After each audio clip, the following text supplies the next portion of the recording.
Dear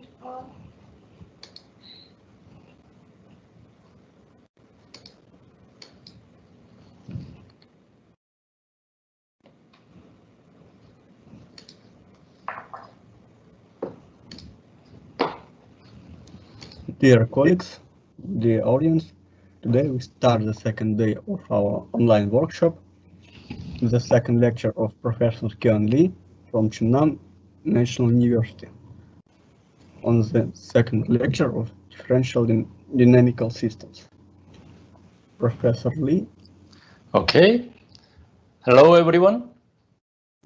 In my second lecture, I will talk about differentiable dynamical systems. In the first lecture, I talked on motivation of dynamical systems and the classification of dynamical systems, and finally the goal of dynamical systems. The goal of dynamical systems is to understand the long-time behavior of dynamical systems or asymptotic behavior of the orbit of the dynamical systems. Okay, there are many ways to describe the long-time behavior of the orbits of the system. One of them is done by Steve Smale using the basic knowledge of differential topology in early 60s. We call the subject differential dynamical systems. Yes, Steve Smale is one of the pioneers of differential dynamical systems. He got the Fields Medal in 1966.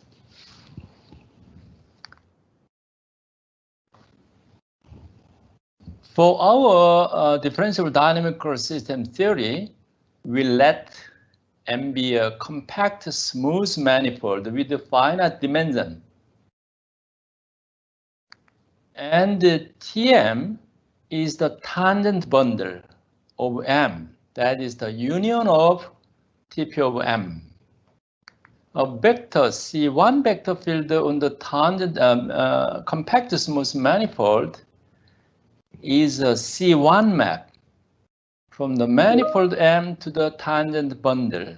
Tm is also a manifold such that at every point in here, x of t is the tangent vector belong to Tp of M. In this case, we say that X is a C1 vector field on M. And the C1 vector field X can be considered as an ordinary differential equation on the manifold, and it induces a C1 flow phi. I will denote it by phi. Sometimes I will denote it by X of t on the manifold. For convenience, I will denote capital X1 of M is the set of C1 vector fields on the manifold with a C1 topology.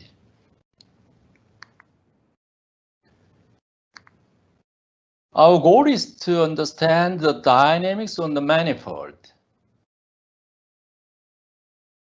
So using the dynamics on tangent bundle, Smale characterized the dynamics on the manifold from topological or ergodic point of view.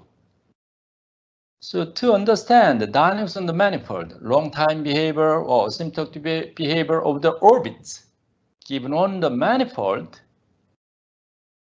Smale used the dynamics on the tangent bundle.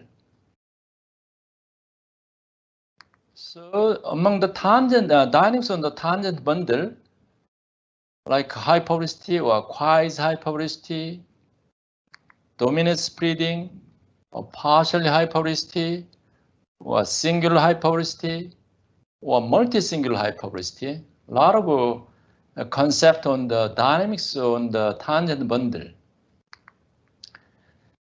So, to understand the dynamics on the manifold, Steve Smale used the dynamics on the tangent bundle Tm. Among the tangent bundle dynamics, the notion of high publicity is most useful and important to understand the dynamics on the manifold.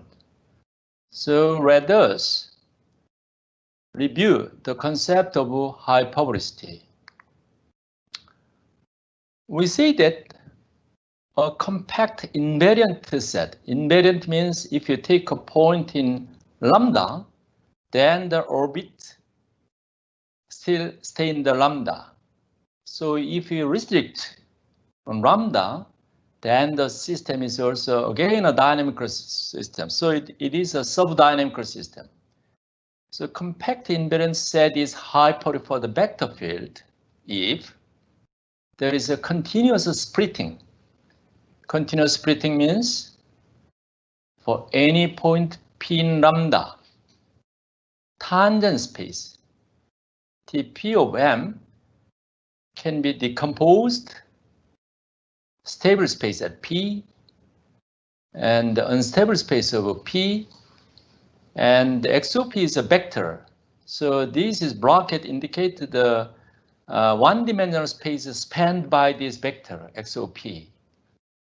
At every point P in lambda, tangent space can be decomposed by three spaces, subspaces: stable space, unstable space, and the one-dimensional space spanned by X over P. It's continuous splitting. So stable space means derivative of the flow is contractive on the space. It means if you take a vector in here, the norm of the vectors is less than or equal to c times e to the minus t of norm of v for every positive t. It means time goes to infinite. The norm of the right side goes to 0. So exponentially. But because of the capital C, in a finite time doesn't matter. If time goes to 0, time goes to infinity, the norm of the vector goes to rapidly go to 0, exponentially goes to 0. And on the unstable space, derivative map is expansive on the unstable manifold. It means derivative is linear. So negative time it is contractive. That is, for any vector v in unstable space, dx minus of v, negative time, then it is contractive. So t goes to infinity, bigger and bigger. Then the norm goes to big, go to infinity. So we have three properties. First, continuous spreading. Derivative map is contracting on stable space and expansive on unstable space. We say that vector field is anosoph if the whole space is hyperbolic for the vector field X.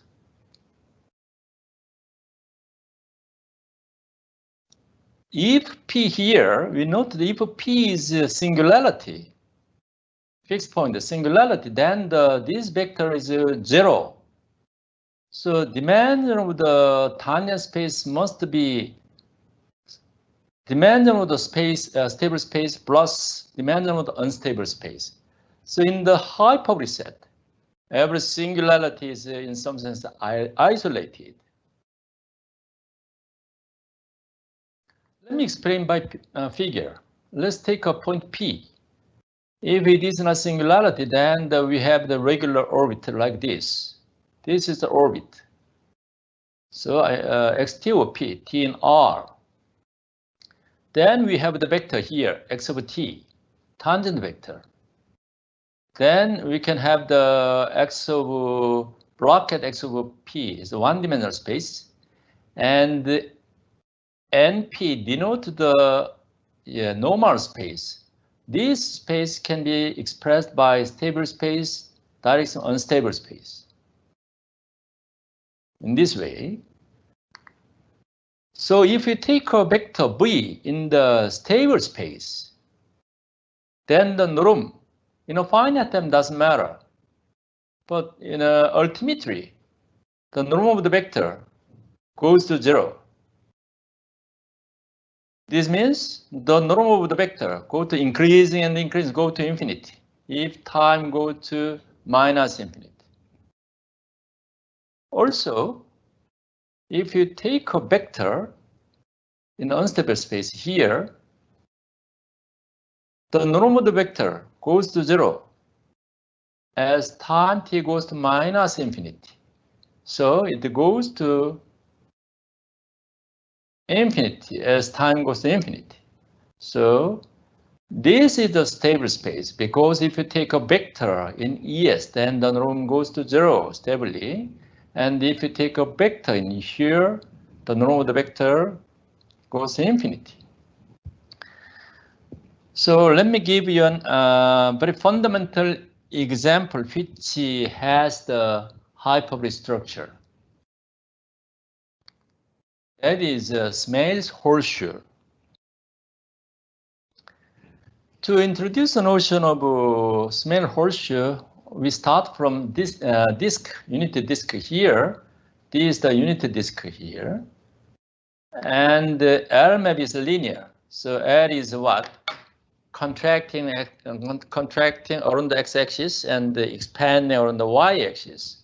Here is the formula. For example, x point y send to 1 over x, comma 5 times y.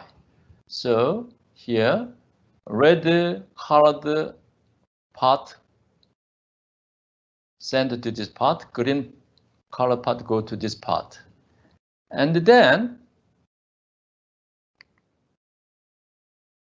the map G implies the in the center part bend and put it on the disk very carefully. So this part, red part goes to this part, and the green part also sent to this part. I will denote it by F. This is my. So what is map F? F is from the start from the unit rectangle. So first contract and expand, banding, put it on. This is the map F, diffeomorphic way. So we don't need the exact formula, just the diffeomorphic way we can construct the F again from the unit disk, contracting, expanding, banding, put it on. This is the function F. It looks very simple. And then we extend the map on the sphere, the compact smooth manifold like this. Here n is a north pole 001, n is a fixed point. And if you take a point x in the southern northern hemisphere here, so we can identify D with the unit disk, unit scale. The unit scale. Already we have the unit scale. We can identify with the D with the unit scale. And if you take a point x in the northern hemisphere, except n, if sufficiently large n, Fn, arrive in here, back to disk, back to the unit scale.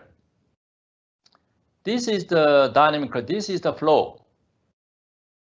So if you take a point in northern hemisphere, then after sometimes arrive belong to the southern hemisphere, then from here already we have the dynamic system F.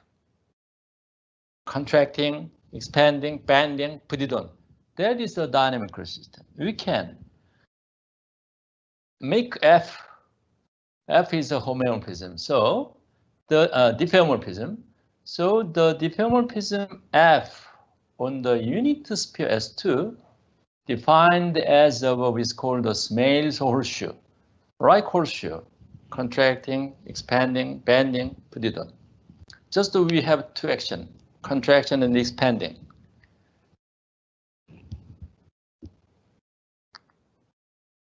Then what is the dynamics of a horse-male's horseshoe? That is, which point are periodic, which points are non-wandering, which point are chain recurrent.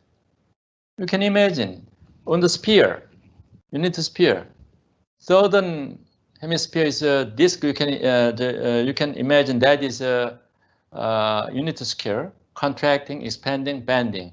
Northern hemisphere dynamics is very simple, but southern hemisphere very complicated.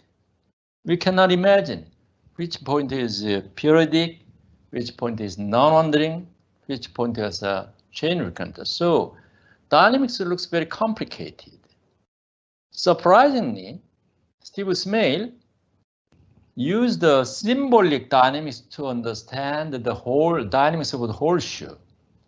Before that, let me introduce what is the non-wandering and the chain recurrent quickly. We say that a point is non-wandering if for any neighborhood u of x and time t, there is a small t bigger than or equal to t capital T, such that t of u and u is intersect.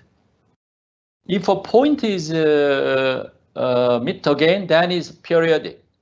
Non-wandering means the point for any neighborhood. If you take a small neighborhood again touch, that is non-wandering. Let me show you that if you take a neighborhood of x for any neighborhood, any small neighborhood, then after t second, the neighborhood touch like this. In this case, we say that the point x is non-wandering.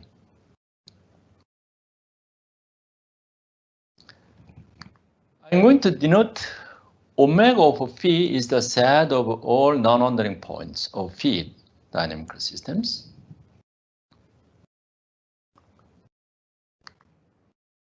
One more definition, we say that a point is a chain recurrent if for any epsilon there is a there's a periodic epsilon pseudo orbit through the point x. Pseudo means distance between phi ti of xi and xi plus 1 is less than epsilon. In my yesterday lecture, I explained about the pseudo orbit. Pseudo orbit corresponds to the numerical solution in ODE or PDE. So by figure, I'm going to explain. So here, point x0 equal xn. So pair is a pseudo orbit implies this point after t0 second arrive at here. After t0 second. And in the epsilon neighborhood, we can take x1 here. And after t1 second, arrive at here. After t1 second, arrive at here. We choose again x2. After t2 second, arrive here. So we can take x3 inside in here. And so on. And finally, xn minus 1. After tn minus 1 second, arrive at here. And the distance is less than epsilon. So this is the periodic epsilon pseudo orbit. It's not a real orbit. It's a pseudo orbit. Allow the epsilon error. We allow the error. This is the periodic epsilon pseudo orbit. So x is a chain recurrent implies for any epsilon. If there is a periodic epsilon pseudo orbit through the point x, through means x0 equal x, xn is equal to x. In the case, we say that x is chain recurrent. Also, I'm going to denote it by CR of phi is the set of chain recurrent point of phi. Using this terminology, we are going to investigate the dynamics of a Small's horseshoe again. For convenience, I am going to denote dn by intersection from I equal to minus n to I n fi of d for every n. So d1 is f minus 1 of d intersection d. D was the unit scalar. What is f of t? F of d is, you can imagine again, contract, expand, banding, put it on. That was f of d. Let me show you the figure. Here's the d. f1 of f of d is this one, right? You can imagine. Then you can imagine what is f inverse of d. This is f inverse of d. So intersection disk, the square, unit square, intersection d intersection f d intersection f inverse. This one is d1. Then what is f2, d2? What is d2?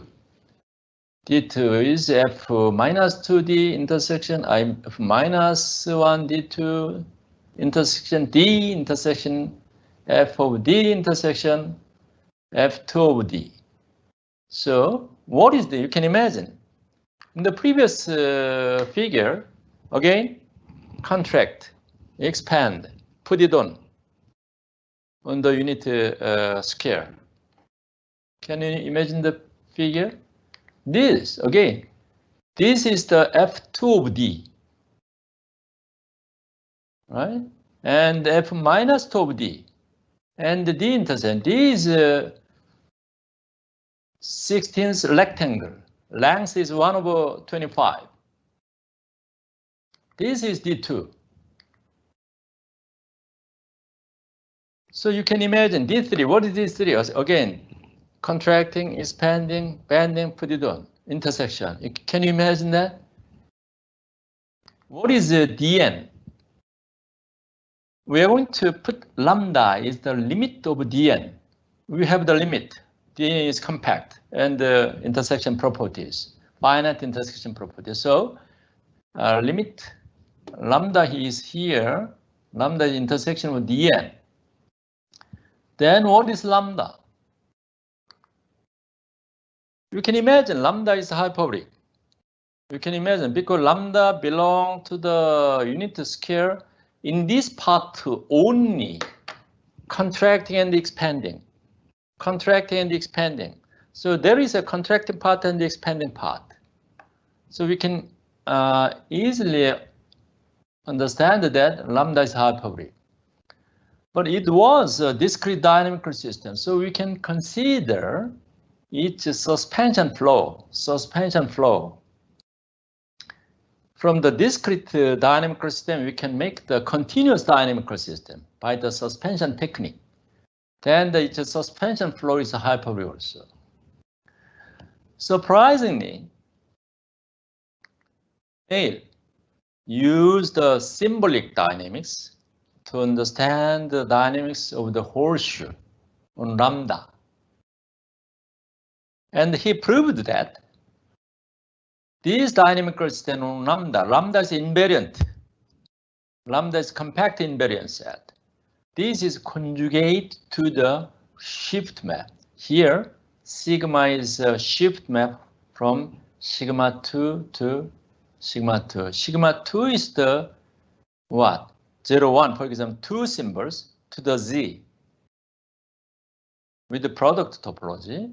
You know the shift map, left shift, one shift map. Small proved that they are conjugate. Conjugate means two dynamical systems are exactly same. Topology conjugate means dynamical system of F and dynamical system sigma exactly same. And for example, two topological spaces are homeomorphic. Then we do not distinguish between two spaces in the sense of topology. Two dynamical systems are conjugate, topological conjugate. Then we do not distinguish between two dynamical systems from the dynamical point of view. So if there is a periodic point, then corresponding point is periodic. Non-wandering point go to non-wandering, chain recurrent point go to chain recurrent. All dynamics are same.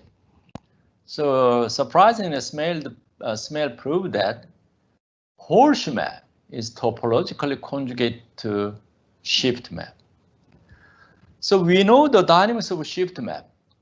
For example, for any natural number, there is a period point, xn, whose period is n. For the shift map, we can prove it easily. But for the horseshoe map, almost that is impossible. But they are conjugate. We can say that for any natural number also, in the horseshoe map, there is a period point whose period is n. Also, lambda is topologically transitive. It means there is a point whose orbit is dense in here.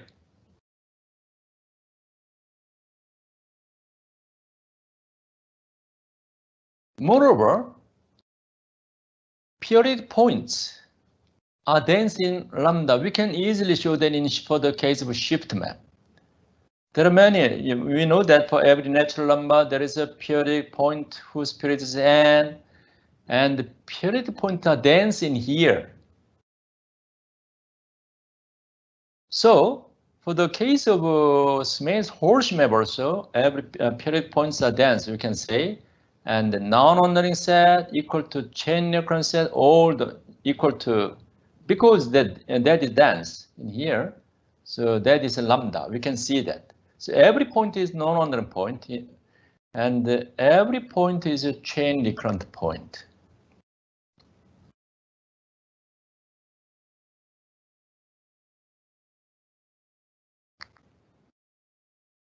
So that was the example of a hyperbolic set, Smale horseshoe.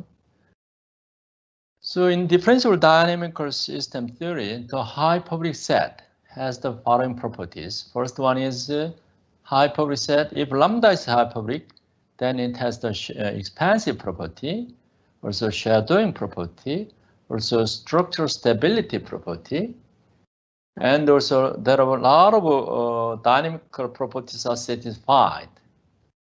So in the case of hyperbolic dynamics of hyperbolic set is very well understood, very well understood.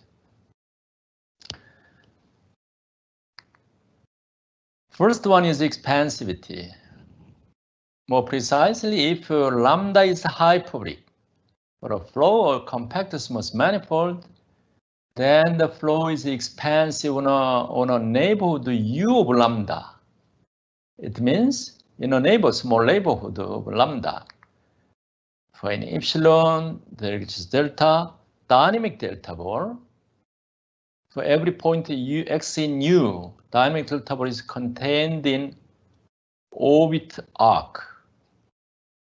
Yesterday lecture, I explained the dynamic delta ball is what? Dynamic delta ball axis go together. Y, the point Z, Y go together. What is C? C is a control speed function. The speed y is very fast. By c, we can control for some c, just continuous function. So we can control the speed. So dynamic delta ball is contained orbit arc. If lambda is hyperbolic, that is true. Also, if lambda is hyperbolic, then phi has the shadowing property of lambda. This is so-called shadowing lemma. It's very famous shadowing lemma proved by many peoples.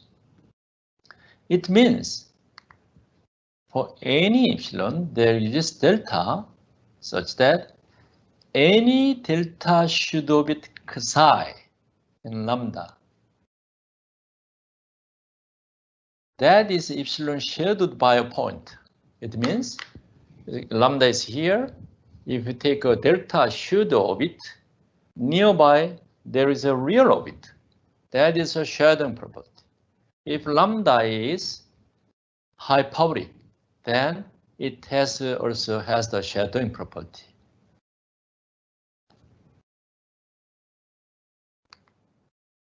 And also, important property of the hyperbolic structure is structural stability. If a whole manifold is hyperbolic, so anosoph, then that is structurally stable. What is the meaning of structurally stable? There exists a C1 neighborhood of the flow or vector field such that every psi in the neighborhood is topologically conjugate to phi. This means mathematically there exists a homeomorphism and the continuous map such that alpha is a homeomorphism such that H is this one. It means, again, a dynamic on the manifold. Dynamical system is a structure, phi is a structurally stable. Implies under C1 perturbation. We have here original system phi. Here is the perturbed system psi. Under the C1 small perturbation, dynamics of the original system and the dynamics of the perturbed system are same. We cannot distinguish. They are topologically conjugate. Topological conjugate means dynamics are preserved. Dynamics of the original system send to dynamics of the perturbed system. Dynamics of the perturbed system send to dynamics of the original system. So if the system is structurally stable, then under the C1 perturbation here, not C0 perturbation, C1 perturbation, dynamics is not changed. In the case we say that the system is structurally stable. The theorem implies the whole manifold is hyperbolic. Then the system is structurally stable. Let me explain by picture again. Okay, here is the original dynamical system. This one is the perturbed system. And if you take a point X and the orbit in here, then we can take a homeomorphism H here. Then Hx in here. Then we have the orbit. We have the orbit of psi. Then H send to this orbit to this orbit. But here, important thing is here after t second arrive at here. But here, not t second. Controlled speed alpha is a speed control function. Depend on x and the time t. Speed control function after alpha of x t second arrive at here. So this is the point psi of at this point. After this second arrive at this point. Then by h, this point send to this point. That is, they are equal. So dynamics of this one and the dynamics of perturbed system is not changed. In the case we say that structure is stable. In the theory of dynamical systems, when the system is structurally stable, is one of the very fundamental and important problems. In other subjects also, stability problem is important question. And the original system is here, and the small perturbation, sometimes C1 perturbation, sometimes refugee perturbation. Under the small perturbation, how much dynamics are changed or not changed? If not changed, that is structurally stable. But important thing is here, under the C1 perturbation, not C2 perturbation, not C1 perturbation, C0 perturbation.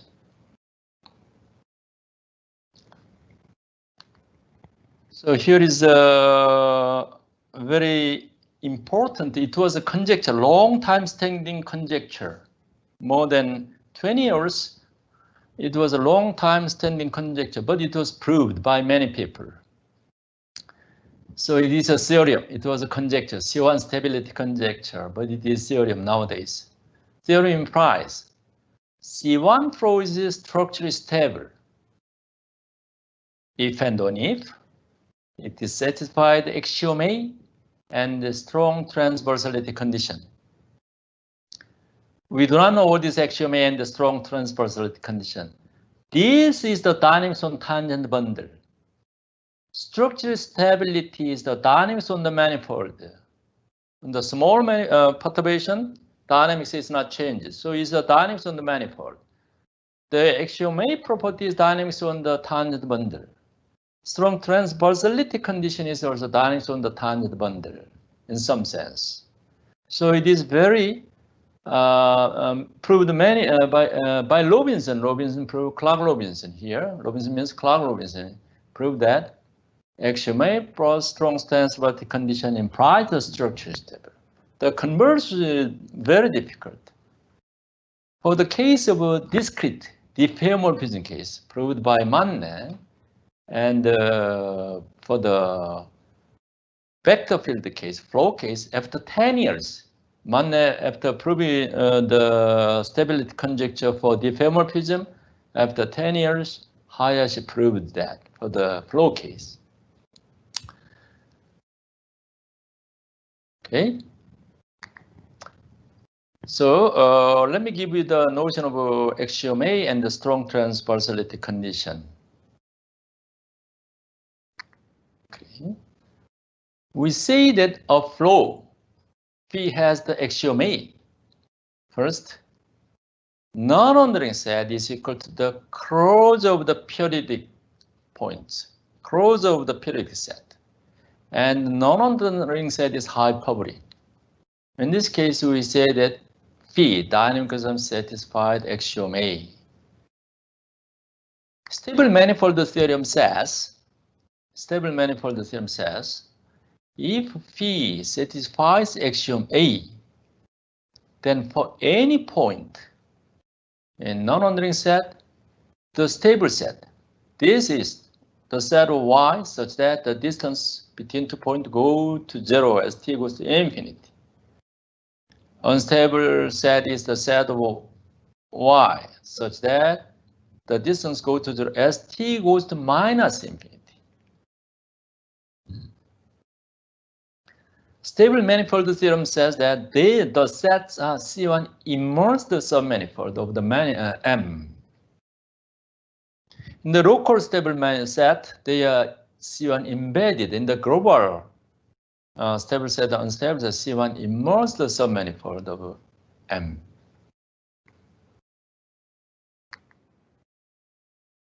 Now we suppose the flow satisfies axiom A. In the case, we say that P has a strong transversality condition. It means for any 2 point in non-wandering set, stable manifold of the orbit of P and the unstable manifold of orbit of Q, they meet the transversal way, not tangent way, not this way, not this way, transversal way. So many two submanifold meet the transversal.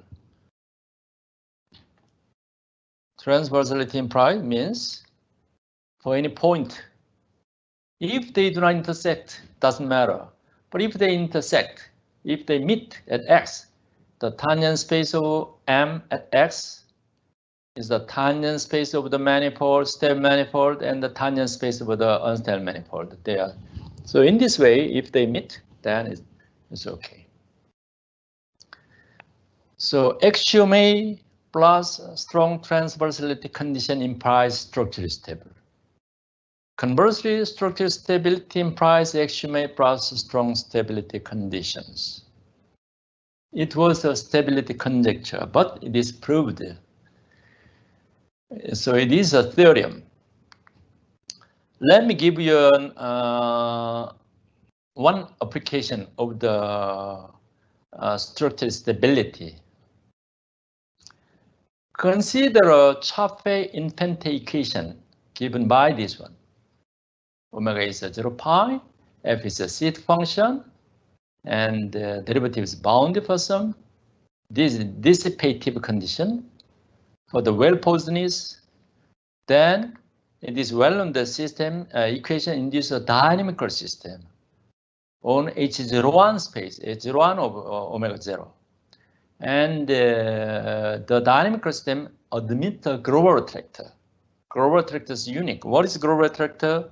On the phase space, it is a compact invariant set such that which attract all bounded set to here. All bounded set. If there is a bounded set, then attract. That is a global attractor. So every dynamics contained in the global attractor. It is well known that if lambda doesn't belong to 1 to the 2 to the 2, then it is well known also. The dynamics admit finitely many equilibria, which are hyperbolic. Also, dynamical system T0 satisfy the strong transversality condition.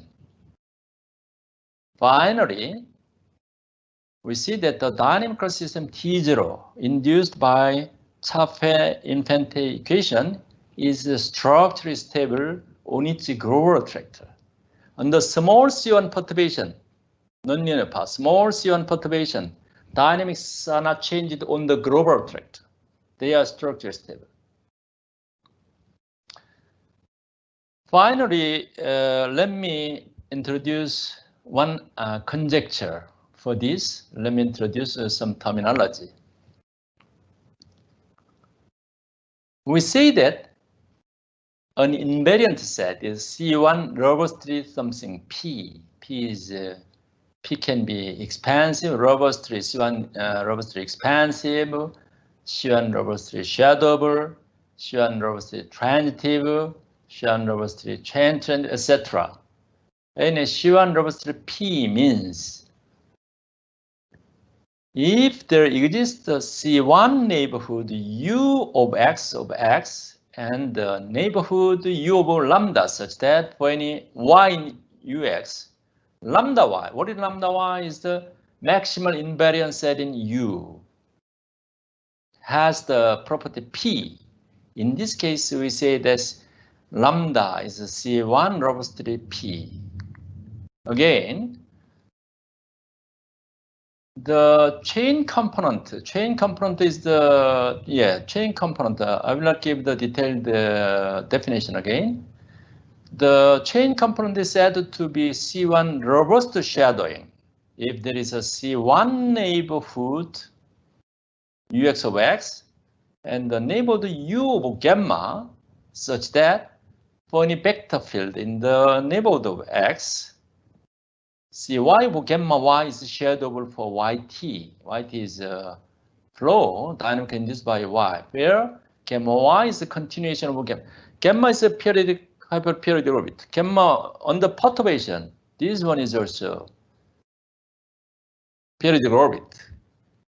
So under this terminology, I am going to introduce one conjecture. I tried to prove this conjecture problems for a couple of years, but I failed. So I hope if someone has an idea, it would be highly appreciated. Please contact me. Let X be a C1 vector field on the compact smooth manifold, and gamma is a hyperperiod of Xt. The assumption is if the chain component is robustly shadowing, then it does not contain a singularity. This is the key point. In the theory of differential dynamical system or continuous dynamical system, singularity always make us difficult problems.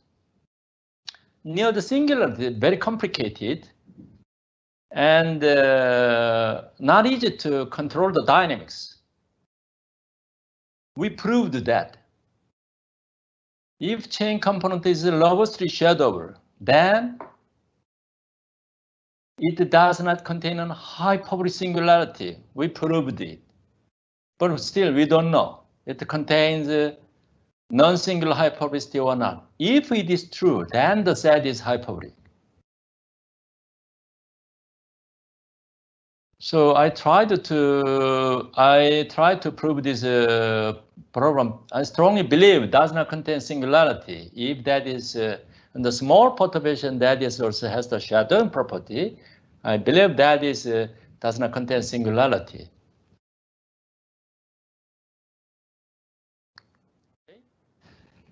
Finally, let me introduce 3 books for differential dynamical systems. First one is written by Jacob Parles and De Mello. The title is Geometric Theory of Dynamical Systems.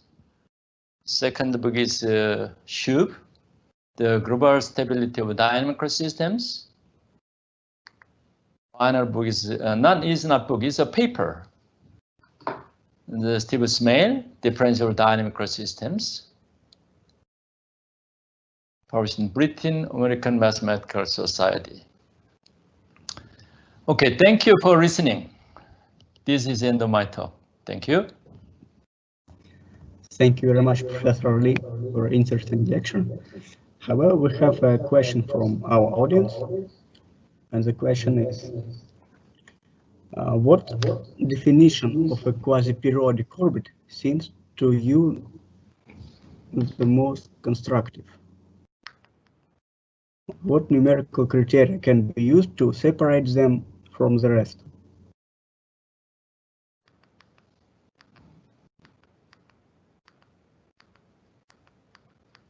Quasi-periodic orbits is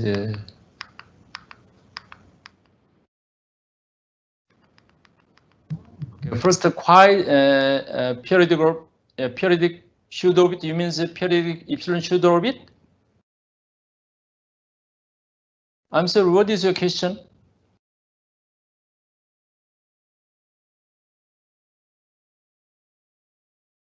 The question is, what definition of a quasi-periodic orbit seems to you to be the most constructive? Yes, periodic, periodic epsilon pseudo orbit means here. So we allow the error.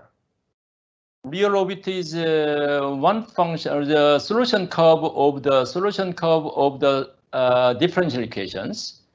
But pseudo orbit is a numerical solution of the differential equations. You can imagine like that. Then periodic pseudo orbit means periodic numerical solution. So we allow error in here. For example, periodic means x equal to x. Starting point is x0 equal to x, and the ending point is xn equal to x. So it is periodic, but we allow error, epsilon error.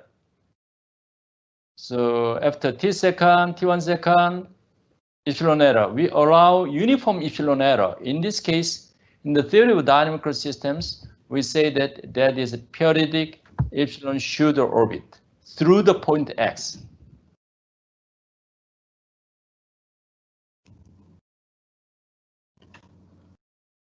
Okay, any other questions? Thank you very much. However, there are no questions for now. Excuse me, do you hear me? Yes, I can hear you.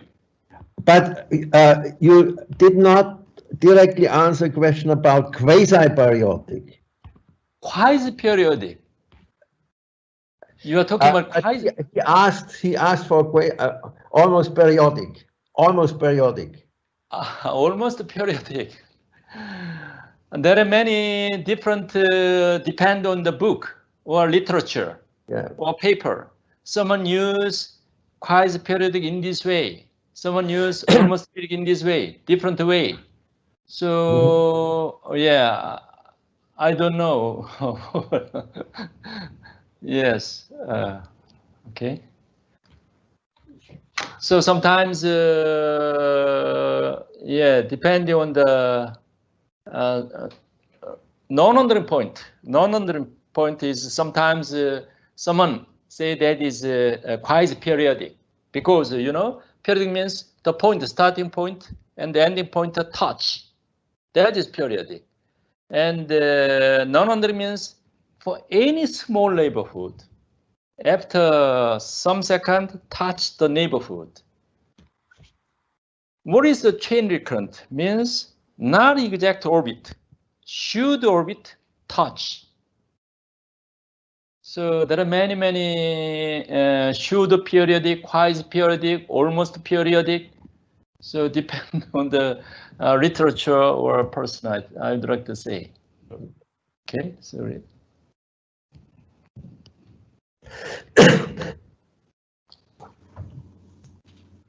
Thank you very much, Professor Lee. Thank you for listening. Okay. That's all Thank for you. now for questions. And we can have a rest for 10 minutes till the next lecture.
Dear listeners, we continue our online international workshop, and our next lecture is Professor of Heidelberg University, Willi Jäger.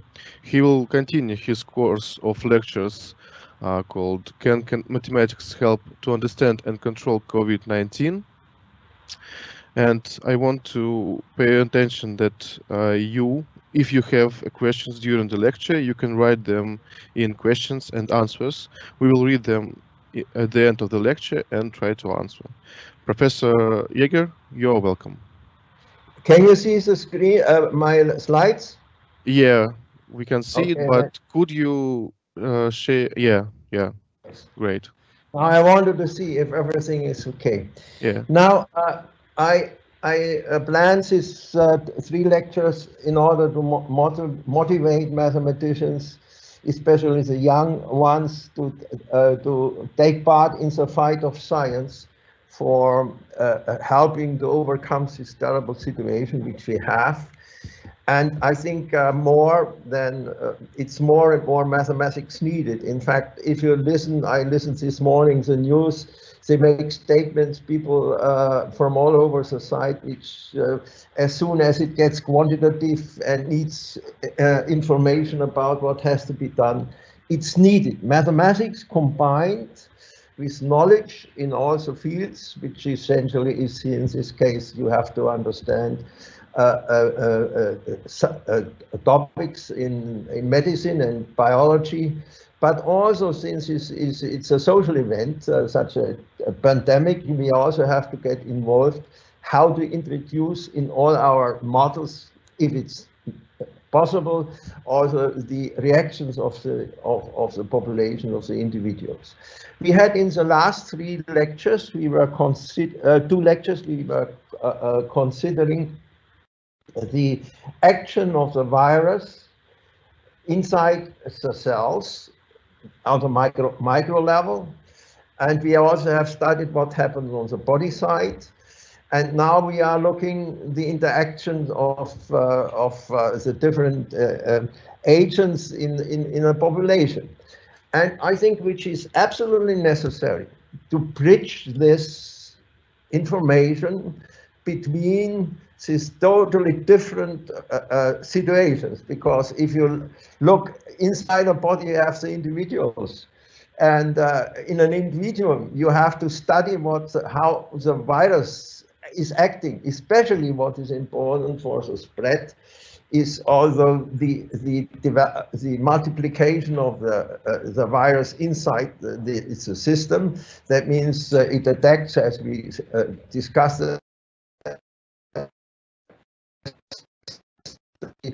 starting from the lung and spreads all over the body. And we have to understand that and how the body reacts, because one very important topic which is mostly neglected up to now is a period after the infection, where if a individuum is infected, it may show no signs, it may not react, it may react, and we have some uncertainties in this very, very important topic, namely when does this person who got infected gets himself or herself again as infectors. And I called this yesterday, the virus is a hidden virus and not predictable. All these situations are very uncertain, and we have to handle that. It's clear, not just with simple systems, because a lot of them is also stochastic inside. And what I want to, we had that yesterday already in the discussion. I think if you look at the models which I will show you, which are on the market in the following sense, they are used by our governments and by the institutions who make recommendations. Where is a large deficits?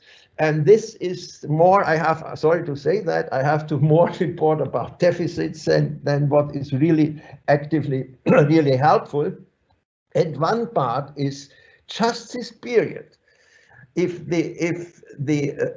a single individual is infected by a virus, when does it start to be infective again? Because that's the latency period. It goes from 1 day to 14 days or even longer. But it introduces automatically a time-dependent situation. We have to have functionals there. It's not possible to just to do it as if it would happen just in the next moment. And if you look at the equations, no time lags, nothing in it. There are some few ansatz for that, but it's more from the mathematics side. And there, if you look at that, they are not so much working really in the on modeling the epidemics. I recently had, for instance, to evaluate a paper which three diffusion and reaction equation, which takes such kind of reactions inside the body into account, but it's not possible because it's too simple. You cannot use this kind of equations, such simple equation to look at the expansion of such a disease like COVID-19. What is also very, very important, because all these infection, spreading of infections are not just in the empty space. There are interventions done, not just at the moment, not so much by drugs, because we have not yet. There are some drugs interventions. They are very doubtful. They can help sometimes that people get faster healthy again, but really that it destroys the virus infection in a body. It's very doubtful. But we also have not yet vaccines. We have not yet medicaments which are really good enough. And there we have to study this, although based on the knowledge of what happens inside our body. But then we have another problem. Even if you know what is inside the problem, happening in an individual, we have to transfer this information to a population. And we discussed that already yesterday. It's very important to analyze this upscaling. And you must not be astonished if you go from individual agents and try to get up to a particle system, an agent system of agents and agents of different structures. Then you end up with effective equations which are not looking like where you started from. They may end up with functional differential equations. If you are working in these fields, you know that the corresponding stochastic processes behind have no generators which lead just altogether to a normal differential equations. And therefore, there's a lot of open work to be done.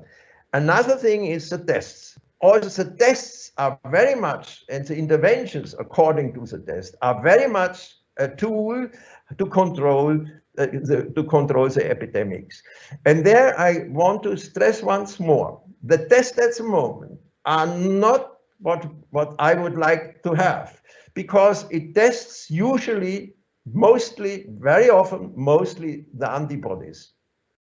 That means the reaction of the B cells and the T cells together to an infection. And if they have the correct antibodies which fit to the COV-2 virus, then you are satisfied. But it's very interesting, and I had very good relations to discussions with the companies producing those things, and I warned them they should go more for a direct, that means the antigens, the antigens, or directly the virus. But the problem is to identify the virus it's not so easy and costs a lot of money and takes time, because all interventions of a test size have to be global. That means the whole population and hopefully at the same time, because you only can help to intervene with the pandemic if you do it synchronized, because otherwise you have no control how it goes on, especially if that we know that we have some this crazy event of super infectors. Now let me go directly to the text that was just for the connection. I show you here something you might be astonished in the text, if you can read it already. It goes back to 2002. Why to 2002?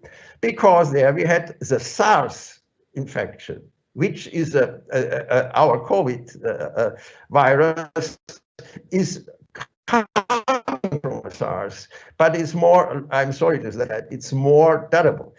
You see on the left-hand side, we discuss it later, you see the development in Wuhan, and you can see Wuhan in its dark red, and in Italy and New York City, which was the first event, the first breakout in the United States. And it also shows you in the vertical line, you have the different kind of where you have lockdowns and where you have social distancing in US, and you also have a stay at home in New York City. And this shows the evolution in these regions. And what is very interesting is that the Chinese really kept down very soon, whereas the others did not get so far under control, this pandemic. But I quoted this from 2002. It's a quote done by Andrew Haldane. He is one of the important bank managers of England at that time. He was there, and he gave a lecture on this event, comparing it with which you find down on the lower part of this slide, on this event which we had in the finance world. And I think why I mention this, because there is always to be seen those modeling which we do for the spread of epidemics is very much connected to other events, in which we are familiar with in finance. And in fact, this lecture I really recommend, because he gave advice to the finance people: look at the mathematical modeling of epidemic spread of epidemics, because a lot of them we can learn for the epidemics in finance, and these networks are very similar, and therefore I wanted to mention this here, because we need it now too, because our looking at the financial situation and the economic situation is really a catastrophe in some countries, and it also influences the spread of the disease, because the people cannot hold what they have to do on the economic and private side, because it's very important, it's closely connected. But that's why I go on directly to the lecture. The sketch of the general structure of an epidemic. We have hosts population, we have a virus population. Both are structured population described by discrete or continuous distributed state variables. I wrote down the state variables. I refer to the profile of the virus, because these models have to somehow contain the features of the virus. Both populations are moving in space and time, and have to undergo birth and death controls processes. Some other models, I mentioned this, don't use this, but we have to have this. The virus particles can be in the host body or outside, but reproduce only host cells in the host cells, causing damages in the host. Transfer of virus between the host occurs by direct or indirect contagious contacts. The transfer from a given exposed host is only possible after latency time, depending on the internal dynamics inside the host, where the internal defense system, we have two, you should be aware of this, an innate and an adaptive immune system are started. The adaptive immune system is essentially interesting because it adapts to the virus, produces the antibodies.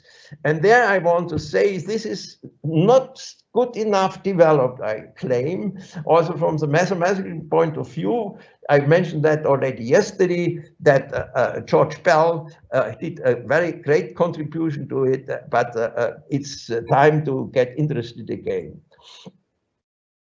So now, here I just show you this trivial picture, which you find also in Wikipedia, where you can see how, for instance, vaccination can help to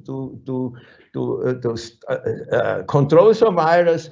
And I also show you that because some people, because you have non-immunized people, you have immunized people and not immunized people who are sick and contagious.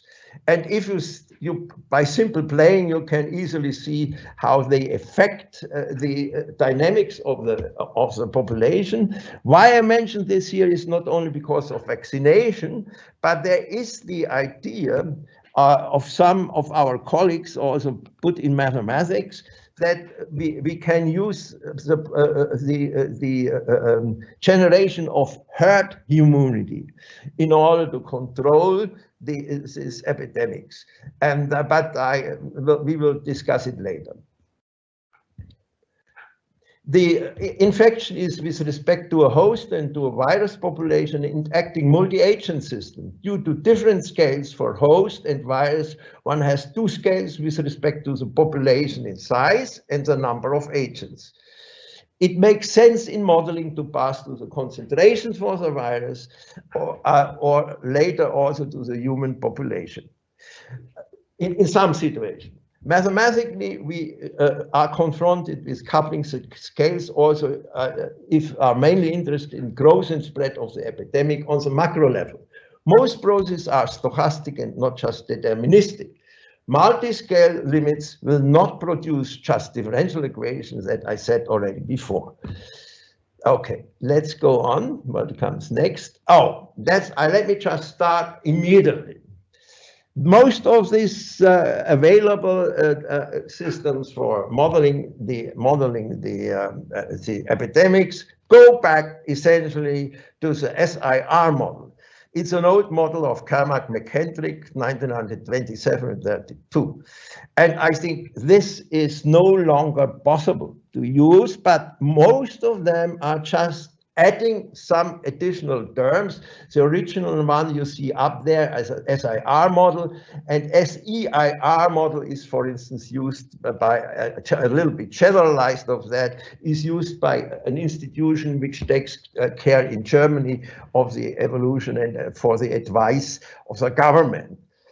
And they have to be changed because it's not good enough. And it was known already last century. I've referred to the books and of Enzo Carbasso, who criticized this approach, because the main thing which is the case is that this is essentially system I times S, because it assumes a very trivial reaction time, change, infection influence on the susceptible. It's just a product of I times S, which is absolutely outdated to use it, and you cannot, I think, it's not possible to do that. Let me look at, again, I show you just, I put down already yesterday, we have a whole list of properties of the virus, which we somehow have to take care of in our modeling of the epidemics.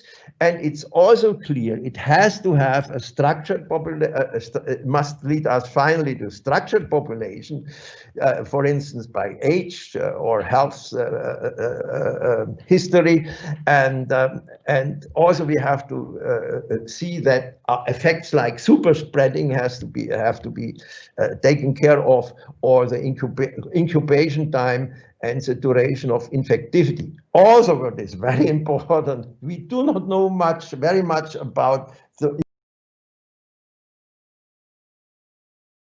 very well yesterday because of time problems, but knowing the immunity, how long does it take? Keep, or is there immune memory to vaccines, and how long does it hold? It's a very important topic for modeling the spread of the epidemics. Now I give you something which I was very surprised. What you see, first of all, one of the most important is Johns Hopkins University in this studying the epidemics, because they are collecting all data all over the world. And I hope you had the chance to look at this data from day to day. And I use this too. But they produced in 2019 an index which was designed to just read the last part on the slide.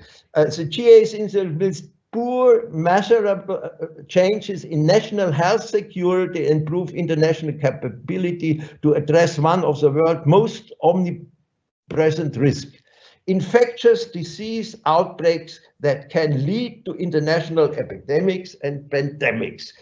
2019, they showed us who are best prepared. I show you next page.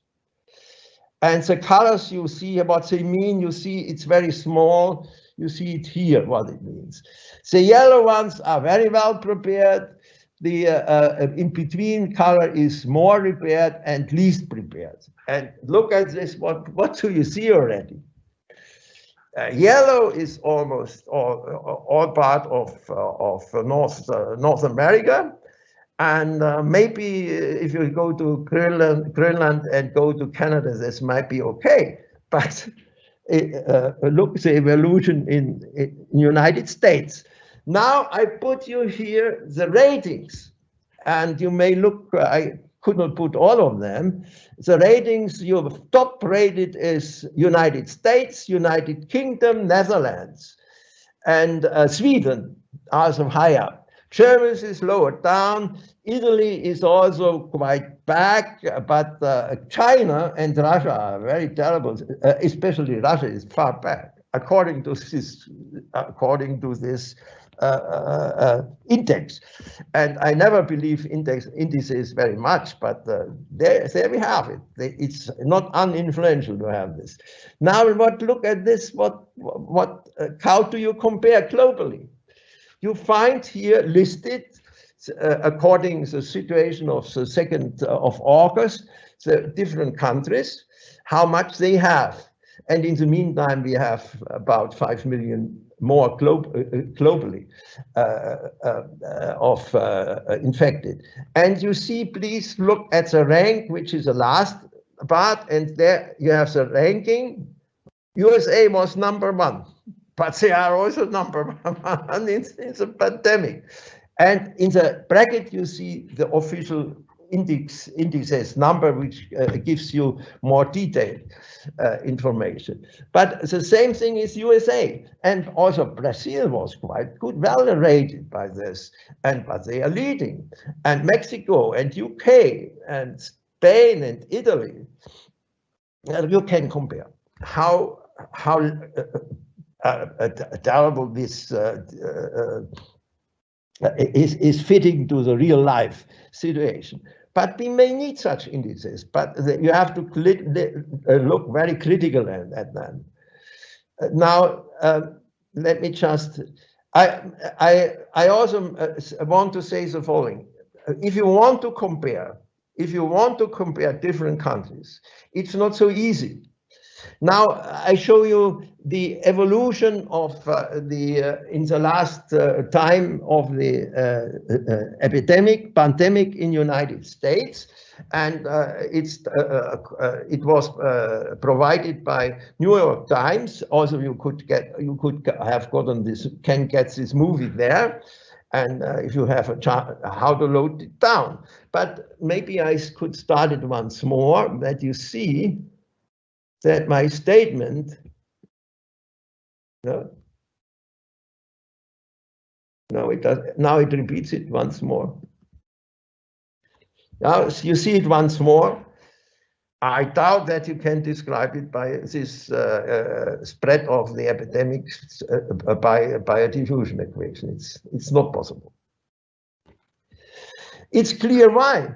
Because commuting of people is very important. It's clear. You have to know where the centers are of this country, and you have to study very carefully how the commuting is.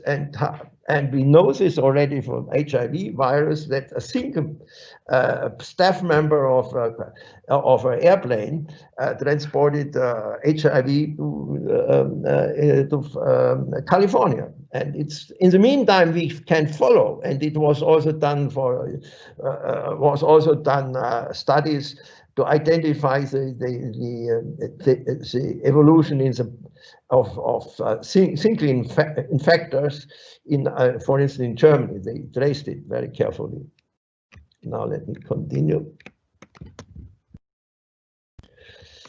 So, urgently required orientation in situation of uncertainty about the virus and infection, meaningful decisions on how to act in this pandemic, and this cannot be done without mathematical modeling and simulation, because you have to see the effect at least in a digital scenario computation. How is the virus spreading in the body is necessary, and how to stop it to spread. Mathematical modeling and mathematics itself is needed. And in Germany, it's mainly done by an institute, Robert Koch Institute. Robert Koch is very famous in epidemiology and in infectiology. He was a famous physician and microbiologist. And he said the following: the question is too good to spoil it with an answer. I apply to this situation. We have really urgent questions, but these questions are too important and too good to give bad answers, which we get at the moment. Answers to our question by RKA based by the Robert Koch Institute are based on investigation of the Helmholtz Center and in Braunschweig, and they use essentially also. I show you their model, and they used all this factor R0. The R0 factor I never understood before, because how can a single number decide on the asymptotic behavior of a complex system? It's impossible. But they never told you what models they use. And the models are essentially simplified, a simple generalization of the SIR model. And I quote here what they say: mathematical models of viral epidemics are well established. R0 is a basic reproduction number which informs about the average number of persons infected by one infected individual. It can be calculated from the parameters of the respective model. That's what they write. I think that's not true. For their specific models, yes, but I cannot talk about that we can handle with any of the existing models our epidemic at the moment in a good way, as we should. A suitable approach to determine R0 in particular regions is to fit the model parameters to registered CoV-2 positive cases over time.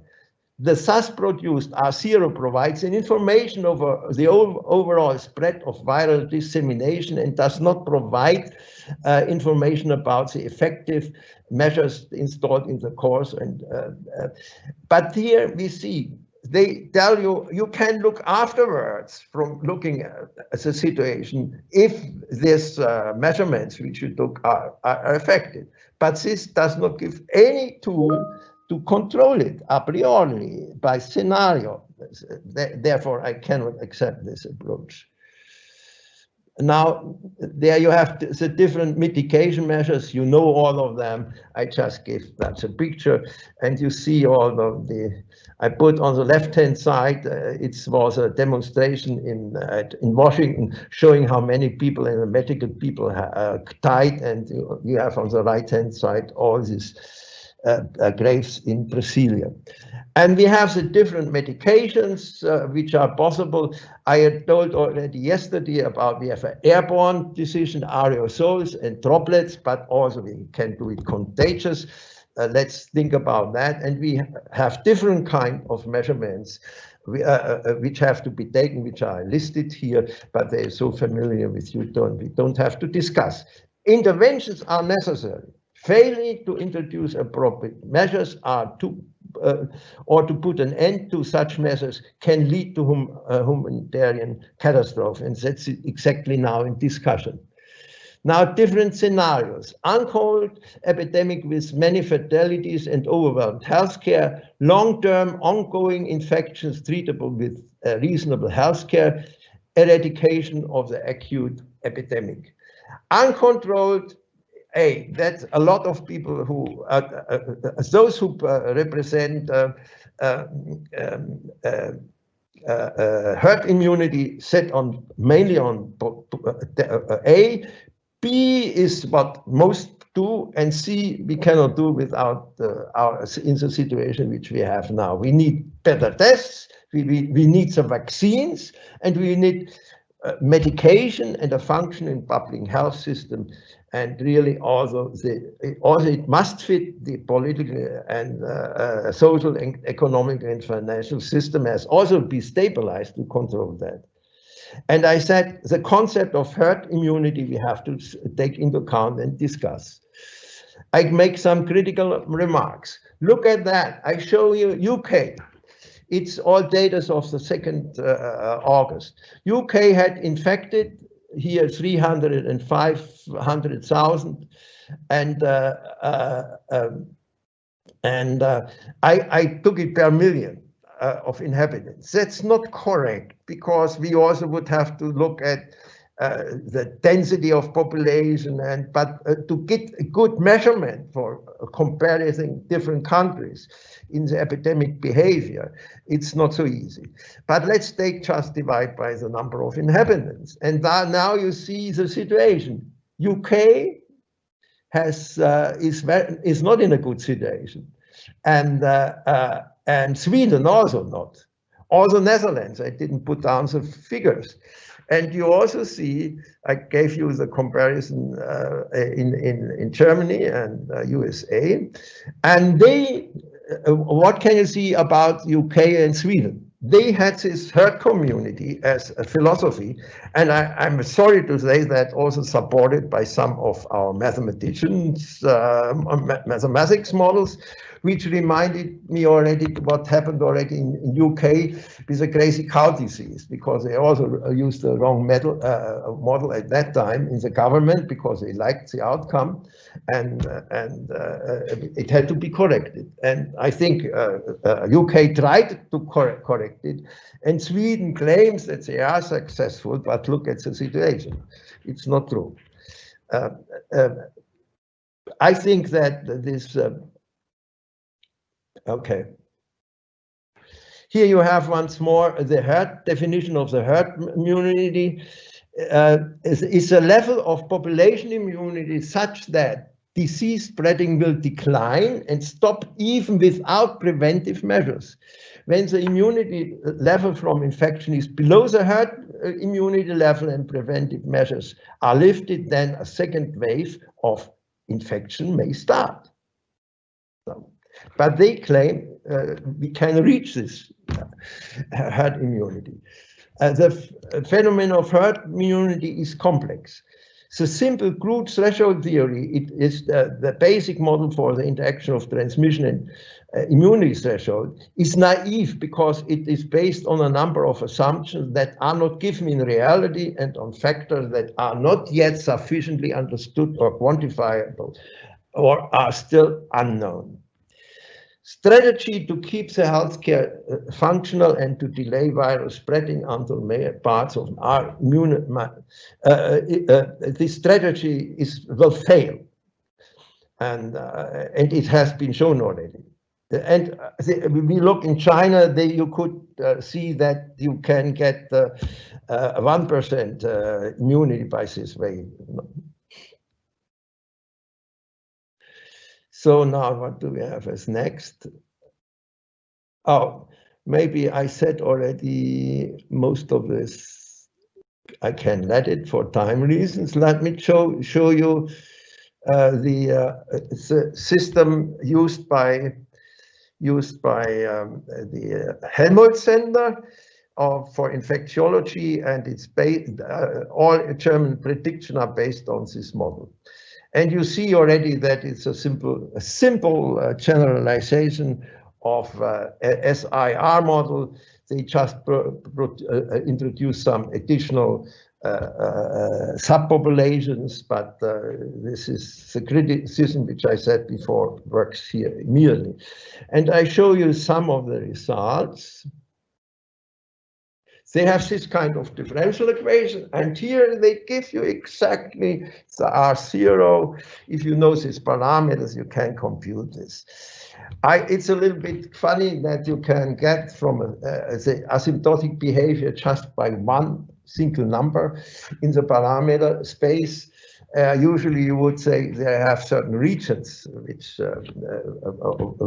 but not just given the parameter that it's that this only figure decides where it goes. It's a specific situation, and not, I think it doesn't hold for the. And now you see on the left-hand side, they did some computations, but not so much for the future, but they explained that what has happened, because they have no modeling how this develops in the future in this case. But they extrapolated later knowing, assuming the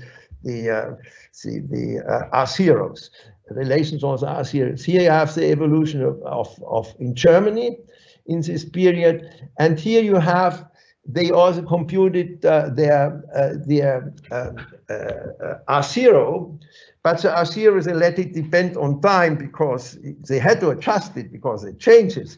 But they took a certain period, a certain window where they computed for each window the RT, and then you have a time-dependent case. Now I have to be a little bit faster. And here they also looked at Germany and a certain evolution for a longer period, no? And but under certain restrictions on R0, they took this the time-dependent reproduction factors from the other parts, and then they took perturbation and looked what happens in the future. But if you would rely your decision on some pictures, it's your problem. I wouldn't rely on that. Critical comments. The model system has a structure that a single number given by a function of its parameter determines the asymptotic behavior. A SIR model is generalized too simplistically. Has long been known to be unsuitable for infections, and for more suitable models can be expected that the corresponding parameter H can be described by graphs of functions. A modeling system does not offer direct links to possible control measures. There is no spatial growth and spread, insufficient state structure in the human population. Random processes play an important role, and they are partially touched by the Helmholtz Center, but in general not. No. Now let me look at, oh, excuse me. This is a, I want to show you. You have on the left-hand side the SIR model, but already shortly in the last century in the 90s, Capasso mentioned we should replace this simple model by a more general model where GI is a nonlinear function, and in fact this is necessary to do. And then you see different kinds of choice of these nonlinearities, and they have a different give a different asymptotic behavior. I give you some examples of these G's which you see, it's a Holling type, and in Holling type you have two parameters. You set all these two parameters equal, and then you have different kind of asymptotic behavior, which really are important to have that, and very much how this function will look like. We know what we have to expect for the dynamics. I give you another argument, which I think it's necessary to see, is the following. We discussed a system of ordinary differential equations, coupled chemostats, and take instead of chemostats cities, for instance, where you have inside going on the epidemics. Here is fighting for food in that. And if you use Michaelis-Menten kinetics, you get such simple systems. And you have n species and n species and n vessels. And the problem is asymptotic behavior of such things, because they are really complicated. I skip this at the moment. If you are interested, I can tell you where you can find it, but I show you just the result. You see, you have 3 species and three vessels. And you can show in a system of 3 species under for this kind of equations, at most, generically, at most 3 can survive together. And you find it up there. Now you ask what happens. If you perturbate and you see small perturbation give a little bit difference, but a larger perturbation of only one parameter, because of the nonlinear Michaelis-Menten kinetic, you just took one parameter. Look at this crazy behavior of this dynamics, and this is, I think we have to take this into account. We have nonlinear situation, and this may be in certain regimes very getting to crazy dynamics too, and we have to take care of it. There has been also SIR model for generalized SIR model for the evolution in China. They also introduced one additional situation that they do not know all they differentiate between recovered and not recovered populations parts, and they get then the following kind of results. And they now see if they keep their information for if they go back in the history and only take data up to January, then they are not so they are not so good. And if they go data up to March, then they are really good to identify the evolution of the epidemics. It's a little bit like that. You generate with your models enough functions in order to give a good approximation of what you know anyhow, but the prediction for the future is impossible. There also has been a recent, also is a recent contribution. You see, this is from the 23rd of, published 23rd of June, and this is one representative of the herd immunity, generalizes a little bit better the system, but it's essentially SIR model, and again, what you get it's not reliable.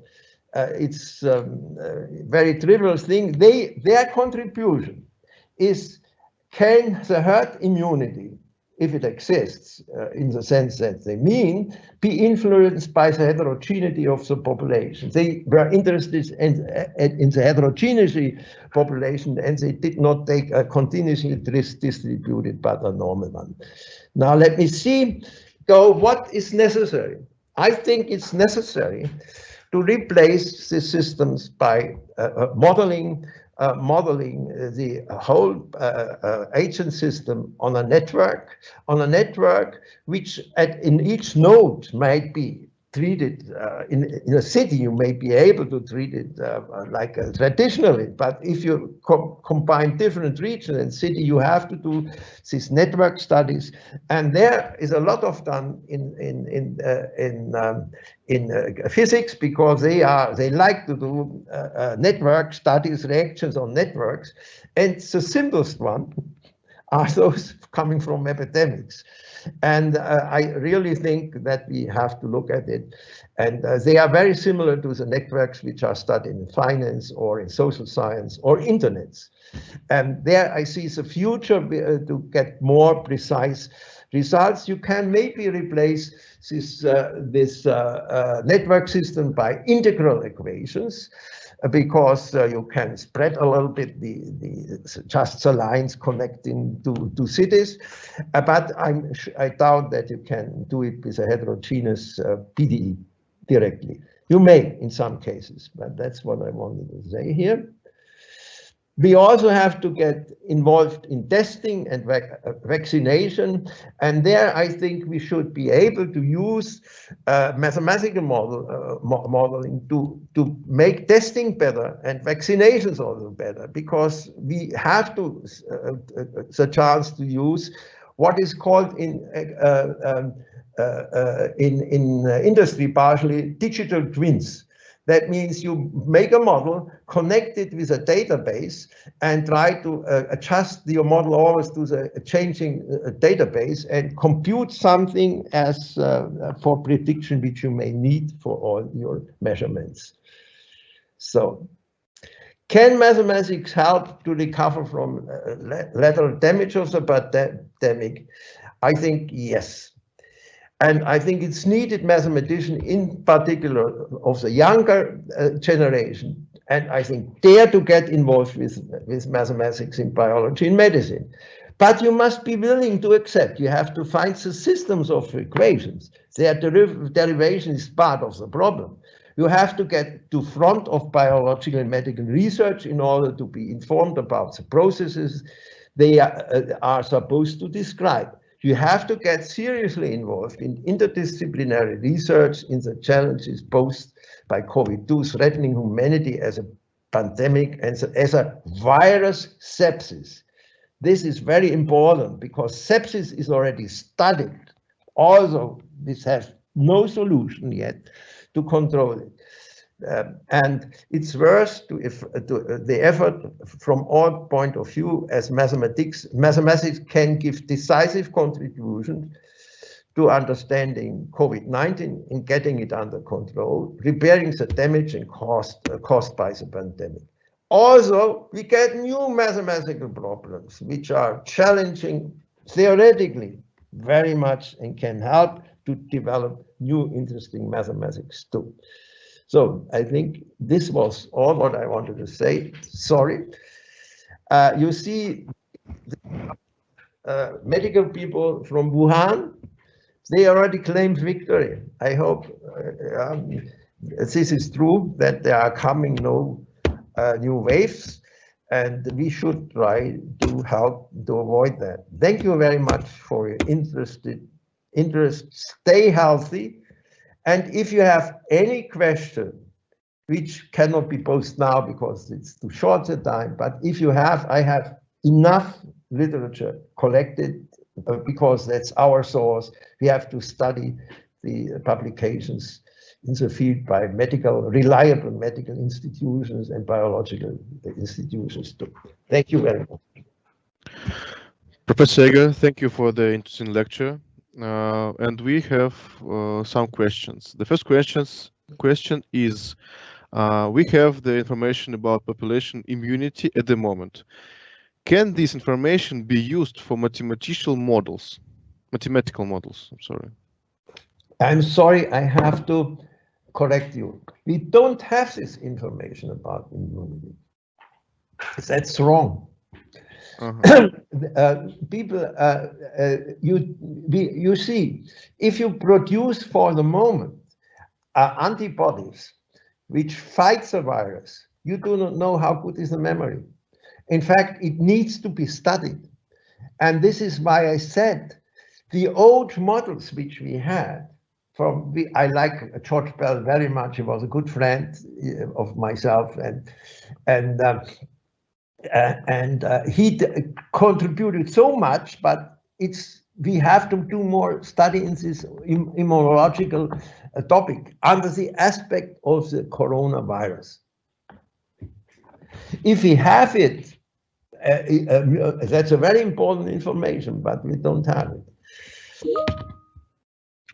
Okay, and we have one other question. It's just a continue of previous question. Maybe it's not for the strictly answer, but for discussion. The question is, can we fight the virus just having the needed level of population immunity, means without vaccine? I think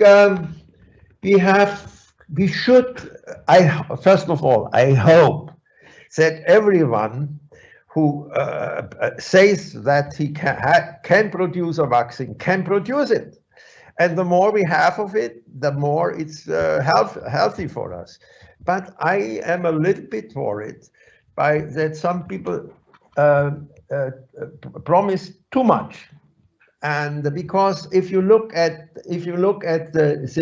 some of the companies producing now these vaccines, some of them have no experience in the treatment of such virus epidemics.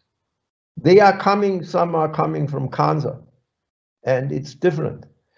In fact, I was involved because I also was asked about suggestions for vaccines. And there are two kinds of vaccines in principle, two kinds. The vaccine is you want to stir the immune systems, the B cells and the T cells, to create antibodies to fight and create a memory that you have been attacked. And you can do it in two ways. One traditional way was produce the vaccine outside of the body. This is the traditional one. And then you have the other one, is you bring in RNA, messenger RNA. Messenger RNA codes a marker, the production of a marker of the virus. But it has only the code. You put it in the body, and in the body the cells start to work on that and produce now markers which initiate, hopefully, all over in each person who is gets this vaccine, the antibody production. This is a complicated process. Whereas the old one, you knew what you did. The new one is new, and I can go back. I can give you Nature articles for the review. When will it work? They said in several years. It was before the COVID. There exist Nature articles about it. It's very complicated, and we only can hope that we get these vaccines. Otherwise, one tool which you have is tests, but not the antibody tests, but the virus test. And this is not very successful yet. It's too costly. I showed you yesterday shortly using light microscopy. You can do it. You can see the virus, but the machines are expensive. If you can reduce it to simple machines, then it's the best way to do that. Again, there mathematics and modeling can help, because it can you can reduce it. In fact, I discussed this with one of the scientists at the company who produces these antibody tests. I said it's good now because we don't have anything else which is cheap. You can use it like you use a test for pregnancy. You can do it at home and you get immediately the answer yourself. But I said you should have the virus. But they say we cannot measure, we cannot produce it in a good strength. And I also said you spit on that piece of paper, and then you see if you have the virus. But they said it's not concentration is too small. We have to use this machinery to multiply the concentration. But now he seems to have a better approach, which makes it possible maybe. This is one thing which we can do, because then we can isolate the infected people. And you see, HIV has no vaccine, but it has good medication and good tests. Thank you, Professor Jäger. Thank you for your interesting lecture and your answers. We have another questions from our listeners, but unfortunately, due to the schedule, we have to postpone it for discussion in the evening. Thank you once again, and we are looking forward to you in our discussion. And dear listeners, a break is announced until 12 a.m. Moscow time. Thank you very much.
Dear listeners, welcome again to our online international workshop.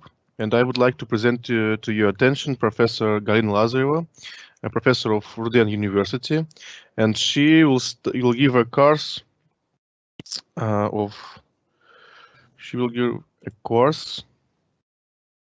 called Mathematical Modeling of Compressible Fluids. It's lecture 1, Introduction to Compressible Flow. Dear listeners, I remind you that if you have questions during the lecture, you can write them in questions and answers. We will read them at the end of the lecture. Professor Lazareva, you are welcome. Hello, dear ladies and gentlemen. Let me introduce myself. My name is Galina Lazareva. I am professor in Rudan University, and I am very pleased to have been invited to speak the online international workshop, differential equations and interdisciplinary investigations. And my mini course is devoted to mathematical modeling of compressible fluids. And today I will tell you about compressible flow. Today I want to tell you about the fundamentals of the mathematical modeling of compressible fluids. A well-known academician Samarsky triad is model, algorithm, and program. And academician from Novosibirsk, Anatoly Nikolaevich Konovalov, expanded this concept as experiment, mathematical model, discrete model, algorithm, program, supercomputer calculations, and then again experiments, and that's all. Computer simulations and mathematical modeling are carried out to understand the results of fundamental physical laws, help interpret experiments, provide detailed information which is difficult to measure, and to design and predict new experiments.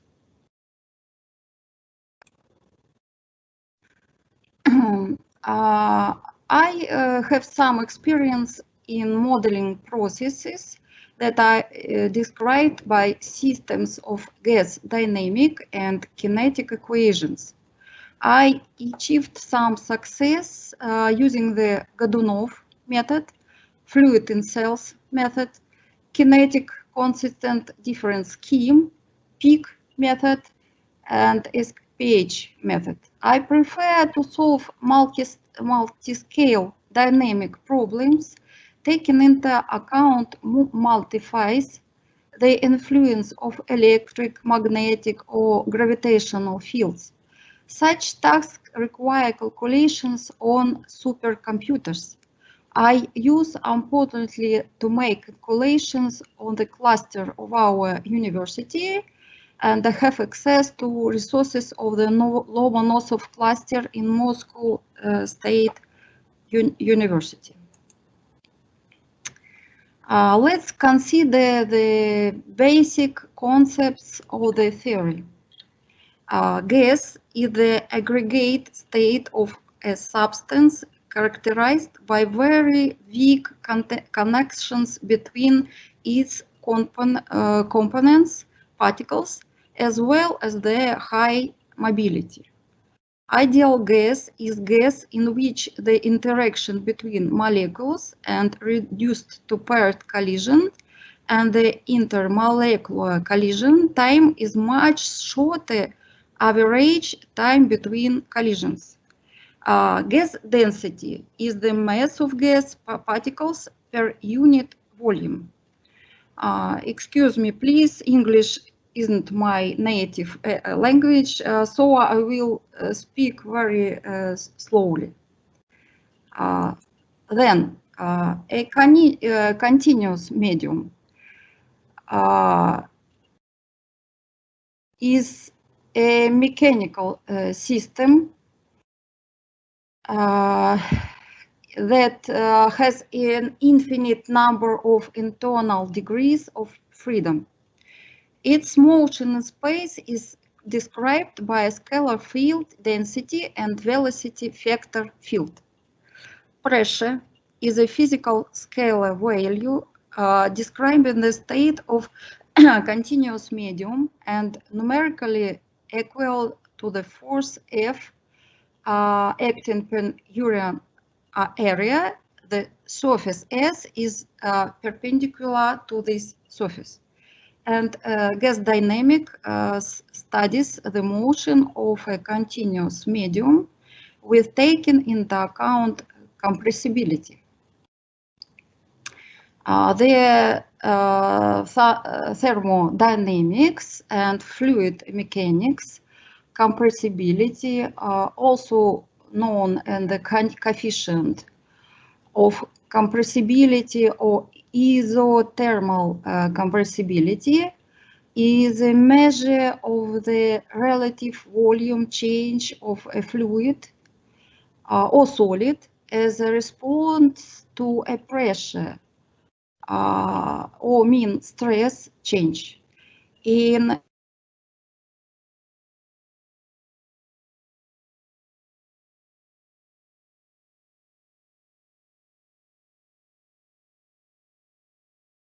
-1 divided on volume multiplied on derivative of volume by pressure.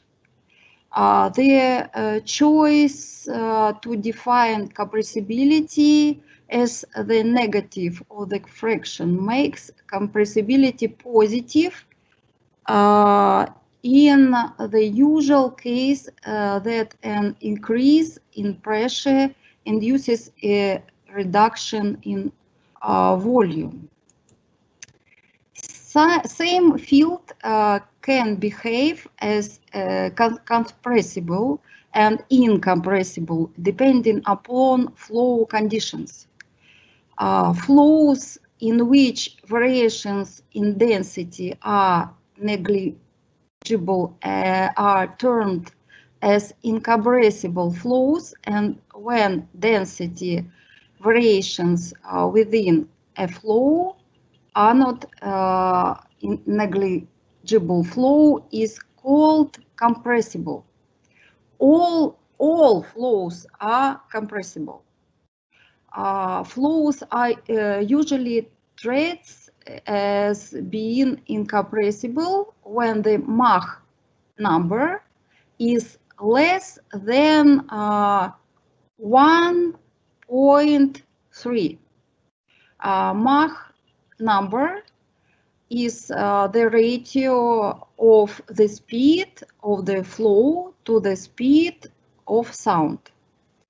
The most common example of compressible flow concerns is the flow of gases at low velocities, while the flow of liquids may frequently be treated as incompressible under low pressure. If there isn't a significant change in density, then flow as gases can be treated as incompressible. For many liquids, density is only a weak function of temperature. At modest pressures, liquid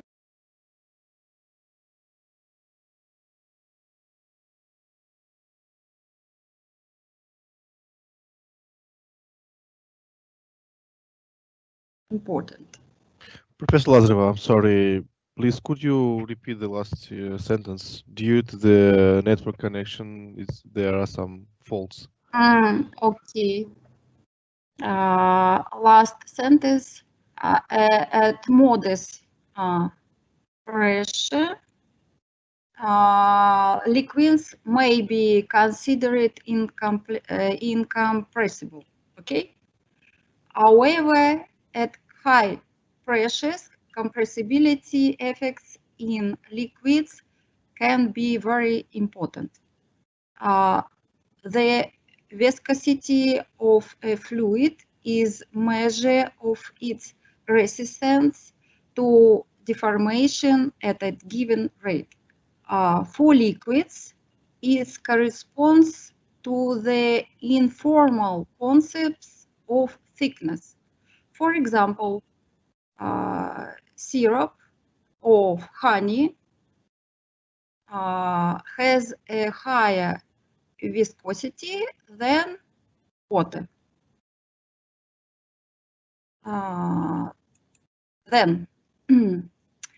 Viscosity can be conceptualized as quantifying the internal frictional force that arises between adjacent layers of fluid that are in relative motion.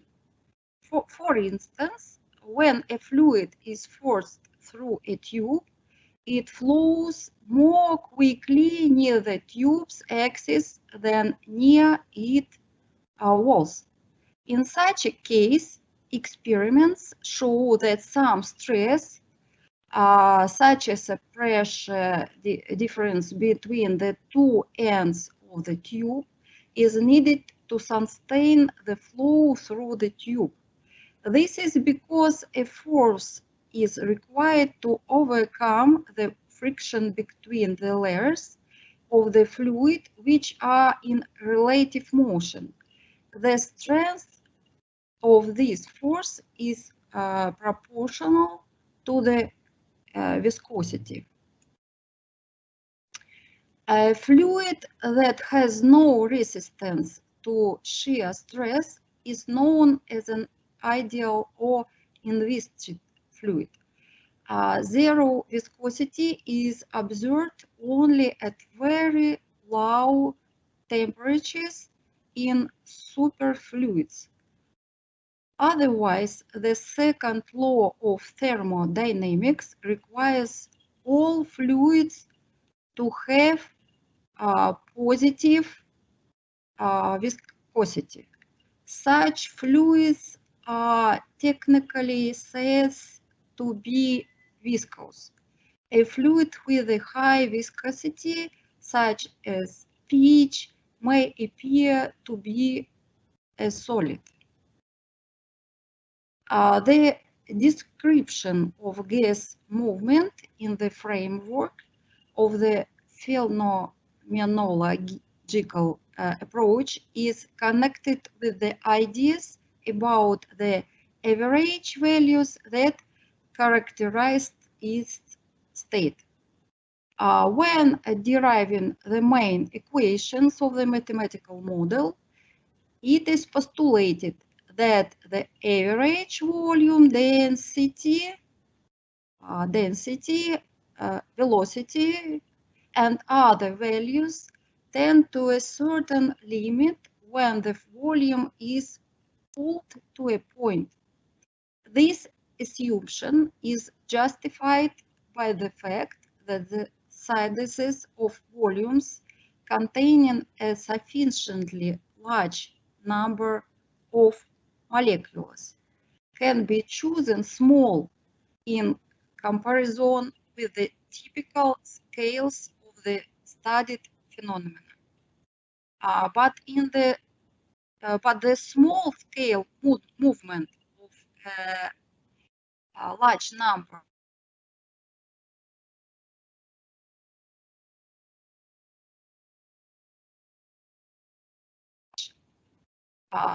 the theory Professor uses, Lazarov, I'm sorry, just please repeat the last sentence again. Due to the network fault, we cannot listen. Mm-hmm.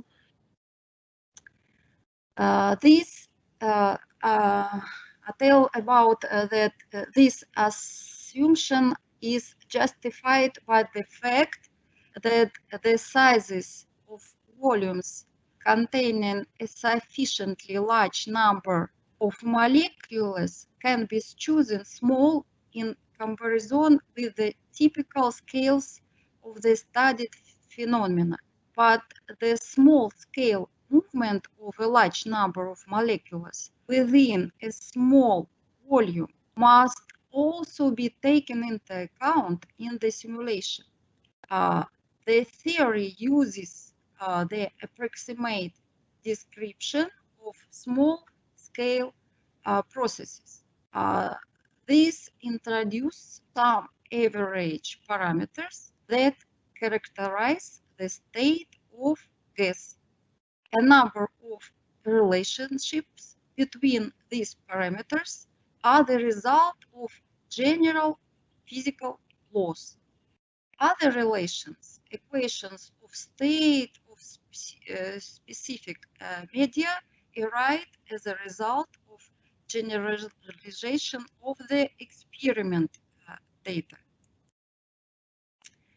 It is known that a gas located in this fixed volume with fixed internal parameters and in the absence of energy exchange with external bodies. After some time, relaxation time comes to an equilibrium state. The smaller the volume, the shorter the relaxation time. Therefore, when modeling processes with a characteristic time of change of average values, much longer relaxation time, it can be assumed that a small volume of gas at each time is in state of equilibrium with fixed external parameters. A continuous change in its main characteristic is interpreted as a quasi-static transition from one equilibrium state to another. Compressible fluid flow is described by a system of partial differential equations. This system of equations consists of three equations. These equations are consequence of conservation laws. A few more definitions for equations. A differential equation is an equation that relates the value of some unknown functions at a certain point and the value of its derivatives of different orders at the same point. And the solution of differential equation is called a function by substituting which the equation becomes an identity. And let's get the continuity equation. Let us select a certain fixed volume V in gas flow. The mass change for the I component in the volume occurs due to the flow or outflow of this component through the surface of the volume. We use the Ostrogradsky-Gauss theorem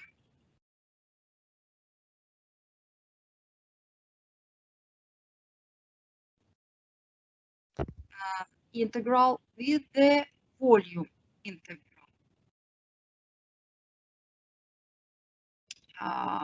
We get the following equation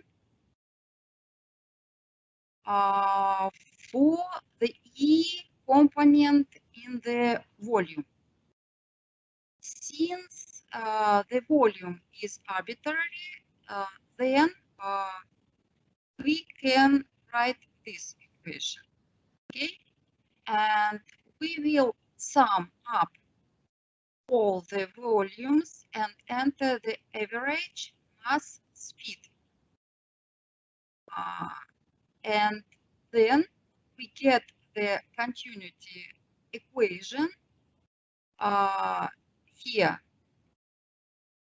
we see derivative of density by time plus divergence of rho Блин, кто-то спросил. is equal to 0. Let's get the momentum equation. Let's allocate a certain mobile volume V in the gas flow, which moves due to surface forces. The change in the amount of movement, the gas volume, is equal to the sum of the acting surface forces created by the pressure. P is pressure. We introduce the derivative under the sign of the integral, knowing that the mass of the moving volume is fixed. Then we get this equation, and then we use the Ostrogradsky-Gauss theorem for surface forces, and we get momentum equation in differential form. We can call it Euler equation. Derivative of momentum by time is equal to divergence of rho v squared plus pressure P. Here pressure P is a stress tensor. It is the matrix in which the pressure derivative are located on the main diagonal. And this is dyadic tensor. You can say that it is a tensor product of two vectors. It is this is a matrix, all elements of which are velocity derivatives. On the main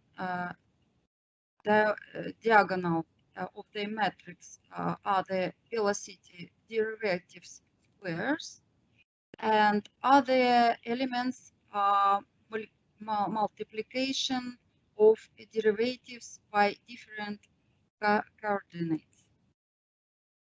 Let's get the equation of the total energy. Let us again select fixed volume V and consider the energy balance for it. Rho E is a specific total energy. The energy flow consists of convective energy transfer, rho V, rho V E, and the work of surface forces. Conservation laws don't give a closed system of equations, so there is no connection between the total energy rho E and the pressure P. The total energy consists of the internal energy, rho epsilon, and kinetic energy, rho v square. So the total energy consists of internal energy and kinetic energy, and the internal energy is related to the pressure through the equation of state, which for an ideal gas is written as is equal to gamma minus 1 multiplied rho epsilon, where gamma is the adiabatic index. As a result, we got complete system of gas dynamic equation. We get continuity equation for mass, equation of motion, of momentum, the equation of total energy, and equation of state.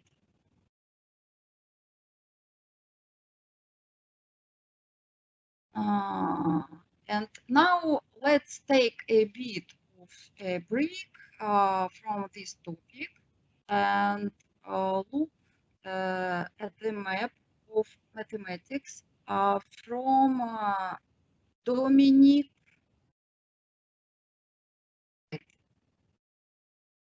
I like this map. It's interesting plot. On the map, we see everything at once. The foundation mathematics are drawn on the top. The areas of pure mathematics are drawn on the left, and applied mathematics on the right. We'll start with physics, which uses just about everything in the left hand side, some degree. Mathematical and theoretical physics has a very close relationship with pure math.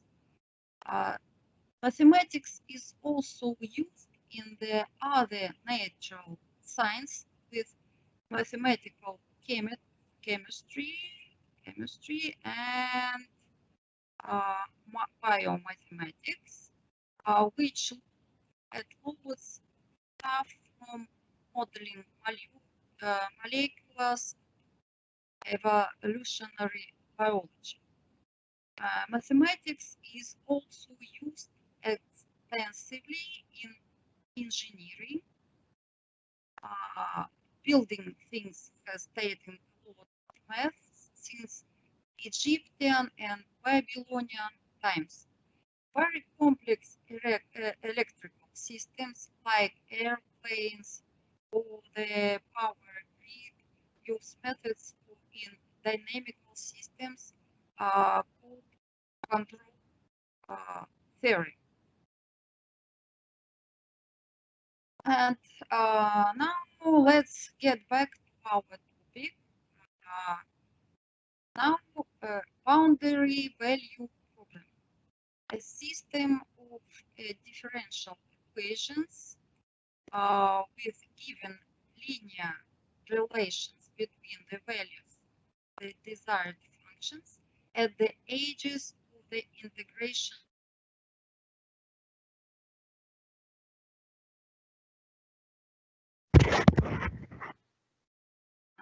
Equations. Professor Lazarova, I'm sorry. Could you repeat the last sentence, last mind, please?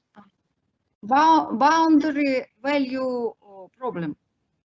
It is a system of differential equations with given linear relations between the values of the desired functions at the edges of the integration interval.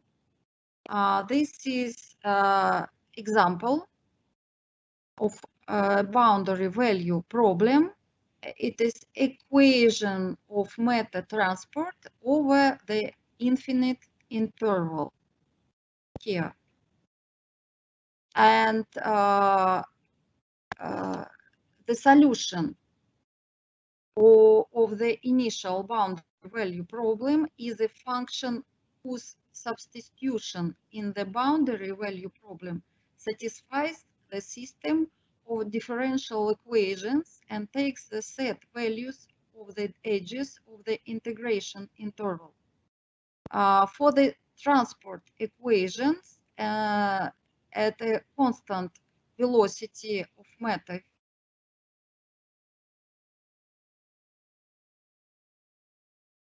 with this formula. Exact solution of the one-dimensional transfer equation like this on a infinite interval has the same structure as our equations. This is the equation of the hyperbolic type. We will talk about them tomorrow in the second lecture of my numerical analysis is a mathematical tool commonly used in places where the mathematics becomes too complex to solve completely.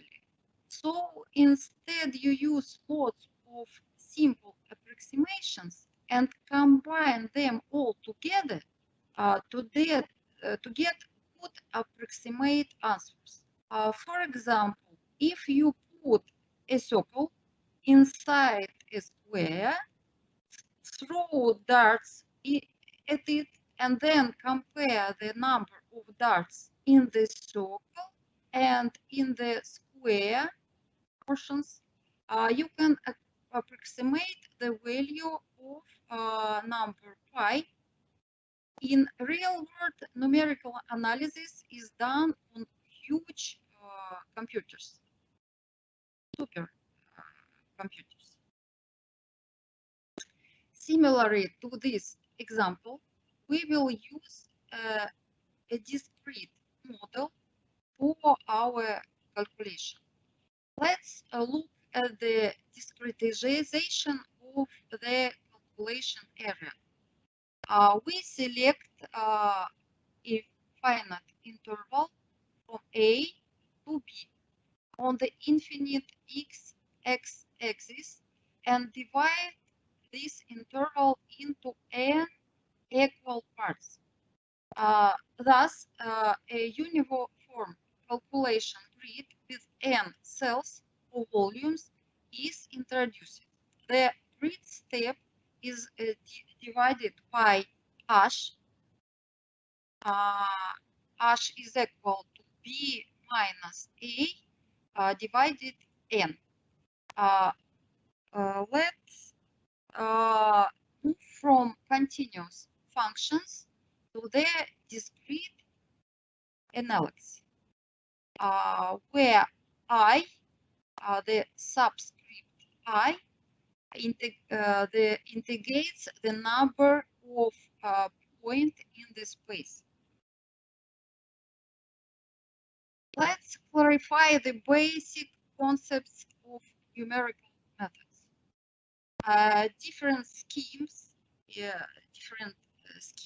is a finite system of algebraic equations that corresponds to a differential problem containing a differential equation and boundary conditions and or initial distribution. Explain that can be represented as this formula. It means we can immediately find the variables in the next step of time if we knew the previous step of time. And implicit scheme is the scheme that can be represented as this formula. In this case, we will need to find the values of the variables on the new time step in a complex way. To do this, we will need to solve the equation. Maybe you know, for example, the method Dragonka in Russian. Then the scheme is stable if at step h approach 0, there is a sub h. This is our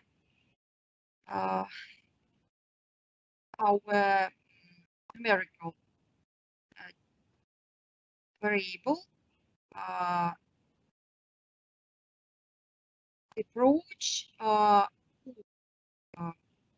sub h wave. This is our solution. If there is an inequality, you see wave h minus h less than c multiplied h degree n, and we can say that the scheme approximates a differential problem with order n. Now we can see algorithm for solving the initial boundary value problem using an explicit numerical scheme. First, we defining the initial condition for the solution. Then, for each volume according to the numerical scheme, we get the value on the new time step. Then we define the boundary conditions. As an initial condition for solving the problem on the next time layer, we use the solution just obtained by the scheme. And again, let's take a break from our formulas and look at the pictures from Dominic's website. His website has a map of computer science. Here we can see the areas of science that are used in mathematical modeling. Computational science mathematical modeling uses computers to help answer scientific questions from fundamental physics to neuroscience, and often makes the use of supercomputing, which throws the weight of the world's most powerful computers at very large problems, often in the area of simulations. And what did I mention? Computer science. The equations of hydrodynamics are non-linear. This means that only in very rare cases can an analytical solution be found. Thus, the use of numerical methods of solving gas dynamics problems is absolutely necessary. There was a fantastically rapid growth in the speed and memory of computers, and the creation of more and more smart algorithms. This led to the rapid development of computational gas dynamics. There are hopes that in the not so distant future, computer calculations will replace expensive experiments in wind tunnels.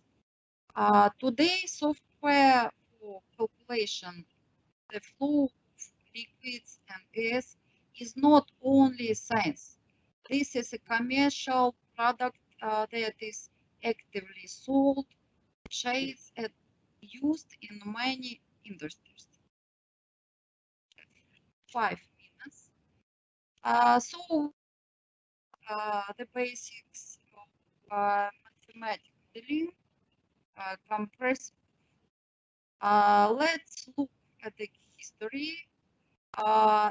In 1917, Richardson first attempt to predict the weather by numerical solution manually with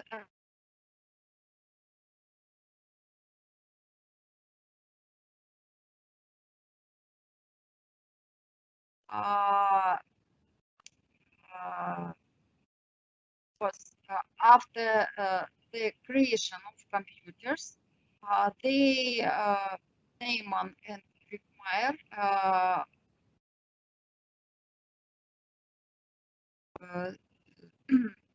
write an article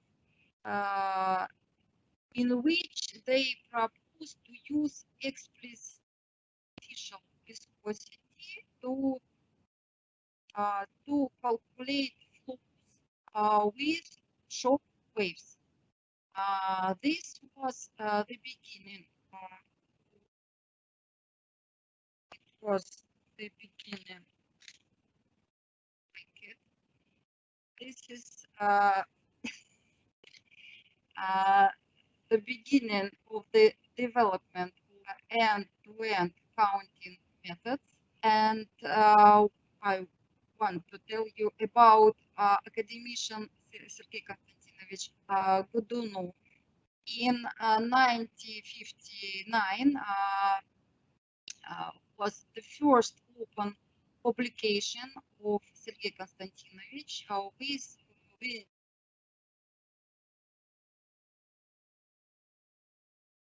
the scheme is based on the solution of the gap A problem. This scheme and its almost innumerable modifications and upgrades have been successfully applied to a huge number of different tasks. It is the basics. It is the basics of almost all modern methods of numerical simulations, shock wave. And in 1983, Harton's article suggests DVD, total variation diminishing schemes.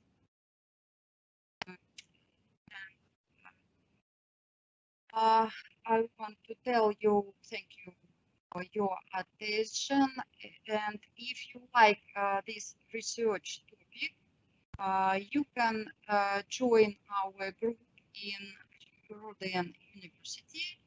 We will work together on a thesis and maybe even a PhD thesis. Come to my lectures tomorrow.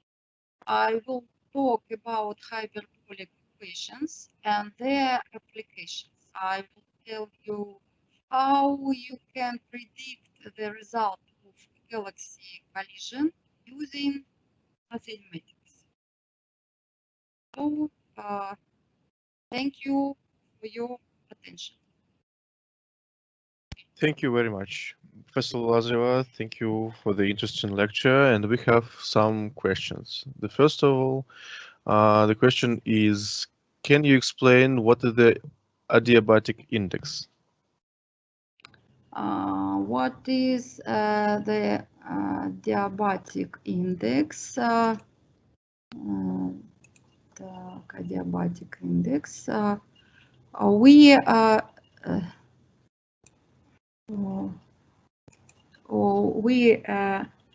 use here the adiabatic index, and it is the ratio of heat adding during at constant value. Its value is always greater than 1 because heat added will be more at constant pressure than at constant volume. Okay? Thank you. The next question is how to set the initial value for calculations. Initial value. We have algorithm for solving, and first we must define the initial condition. Usually the state of immobility is set, then the initial speed value is equal to 0, and the other parameters can be determined. And sometimes a certain state of a moving gas is known. That's all. Okay, another question is, in the case of modeling non-compressible fluids, a system of differential equations appears in which there is a need to study spaces with variable summability indices. What about compressive fluids? Repeat, please. In case of modeling non-compressible fluids, a system of differential equations appears in which there is a need to study spaces with variable summability indices. What about compressive fluids? And what spaces appear in this case? I think we have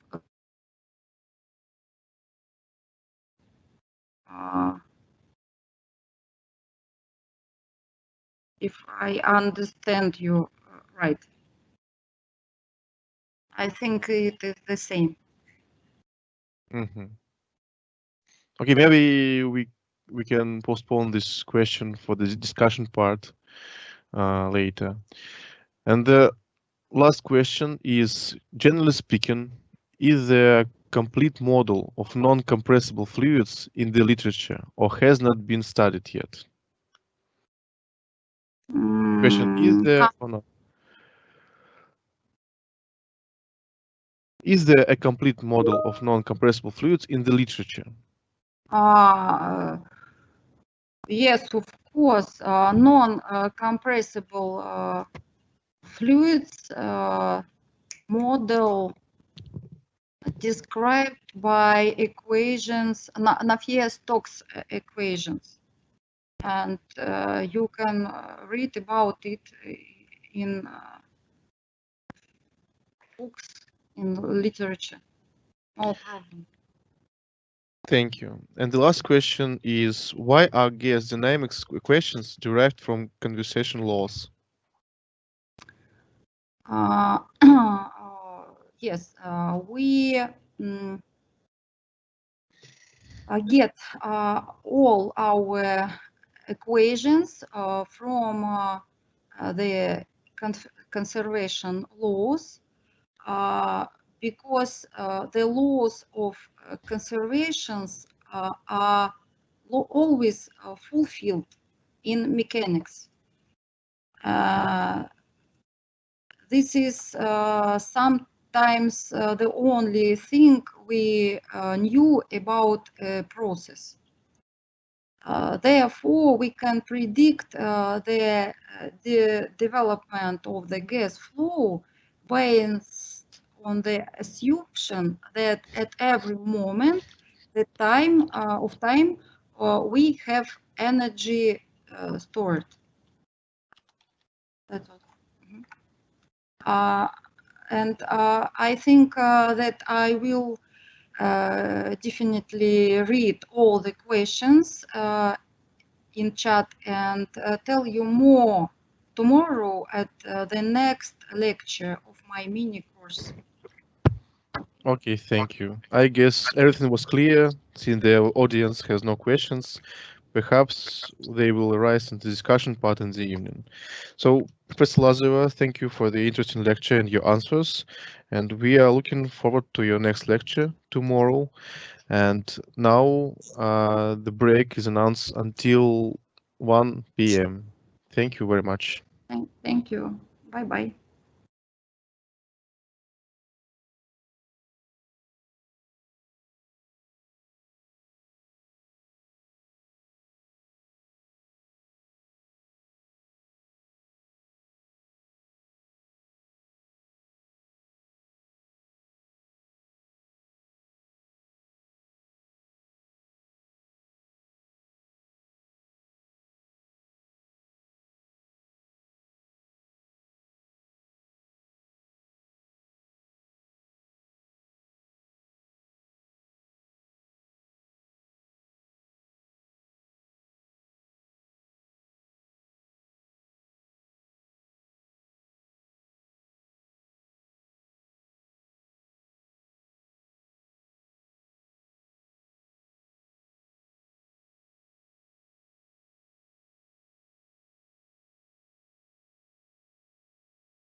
Good afternoon, dear colleagues. Professor Walter.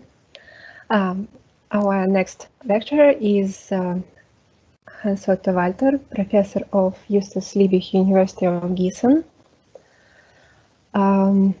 with the lecture Differential Equations with State-Dependent Delays, Sound Theory, New Phenomena, and Applications. Professor Walter, can you please share the screen? I just try to share the screen, but somehow I have a problem and I do not see what goes wrong. Let me try again. I can see your screen. You see my screen? The beginning No. of my lecture? I don't. Okay. No, not. Anyway, then I can begin with the lecture, right? Yeah, sure.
Sorry for some problems. Professor Walter, can you please share the screen again? You are muted.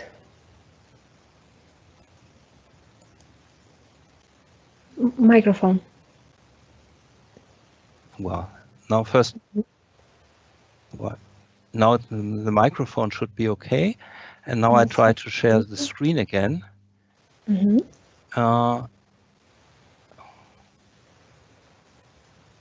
Okay, now it should be screen number 1. Now can you see it?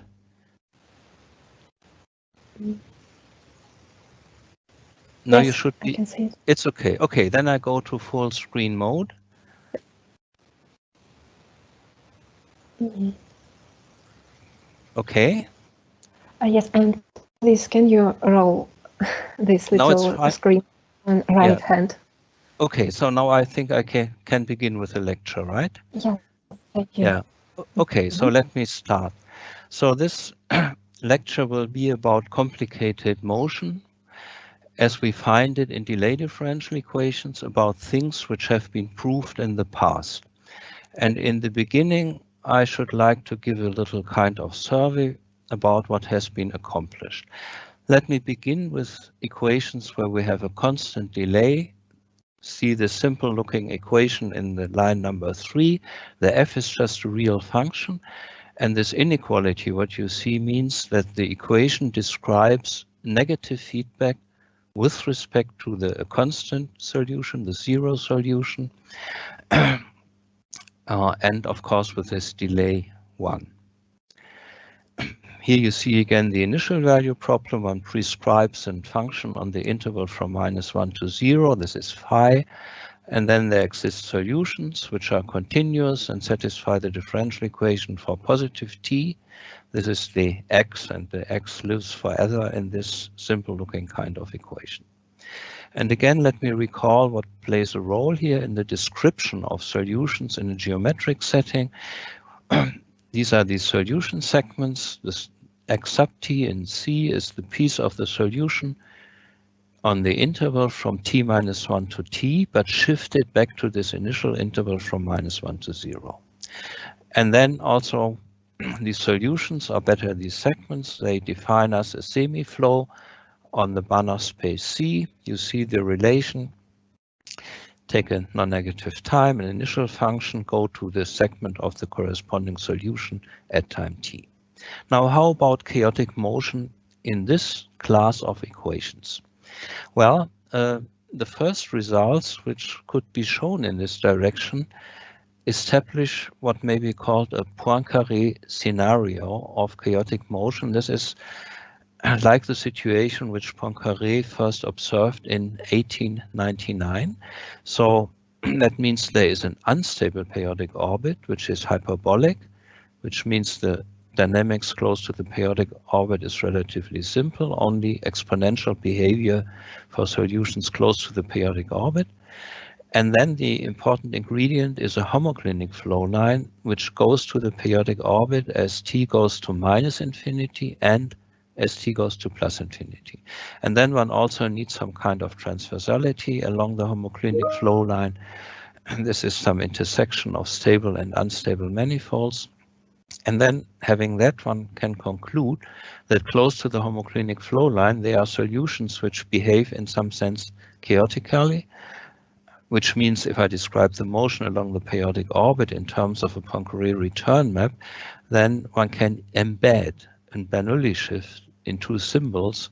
This is the prototype of chaotic motion into this Poincaré map. What one can also do, and this is a specialty of these delay differential equations, in some cases one can also embed these chaotic interval maps, which are much simpler, into a Poincaré return map. And this is these chaotic interval maps, they are not one-to-one. And in these delay differential equations, it also happens that different initial data can produce solutions which merge, which become the same after some finite time. And this makes it possible that one can embed these chaotic interval maps in Poincaré return maps for special equations. Now, here are a few references. I mean, very important is this paper by Mackey and Klaas in 1977. This only contains some numerical simulations, but they seem to show some complicated solution behavior. And their work stimulated a lot of other people to try to prove existence of chaotic motion. And then I think the very first paper, this is due to Hubert Peters in 1980, he looked at an equation as you saw it before, but with an f which is discontinuous. This is a very special case, but he obtained chaotic motion. And then later on, for equations where the f on the right-hand side is a nice differentiable functions, there were quite a few results. Now, where does this chaotic motion come from?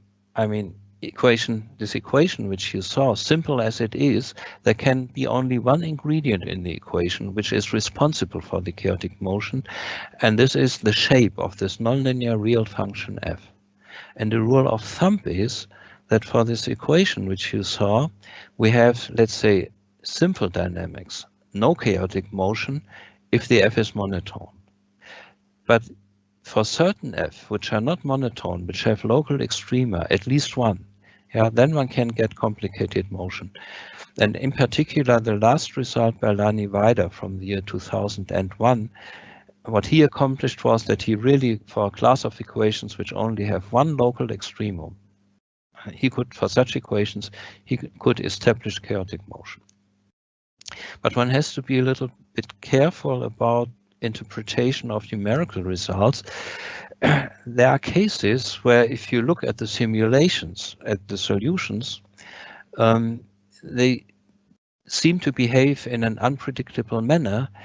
But on the other hand, there are also, let's say, recent results about periodic solutions where you also, if you just simulate them, they seem to be chaotic for the naive person who looks at this, but they come from periodic solutions which do have stable orbits in the space C.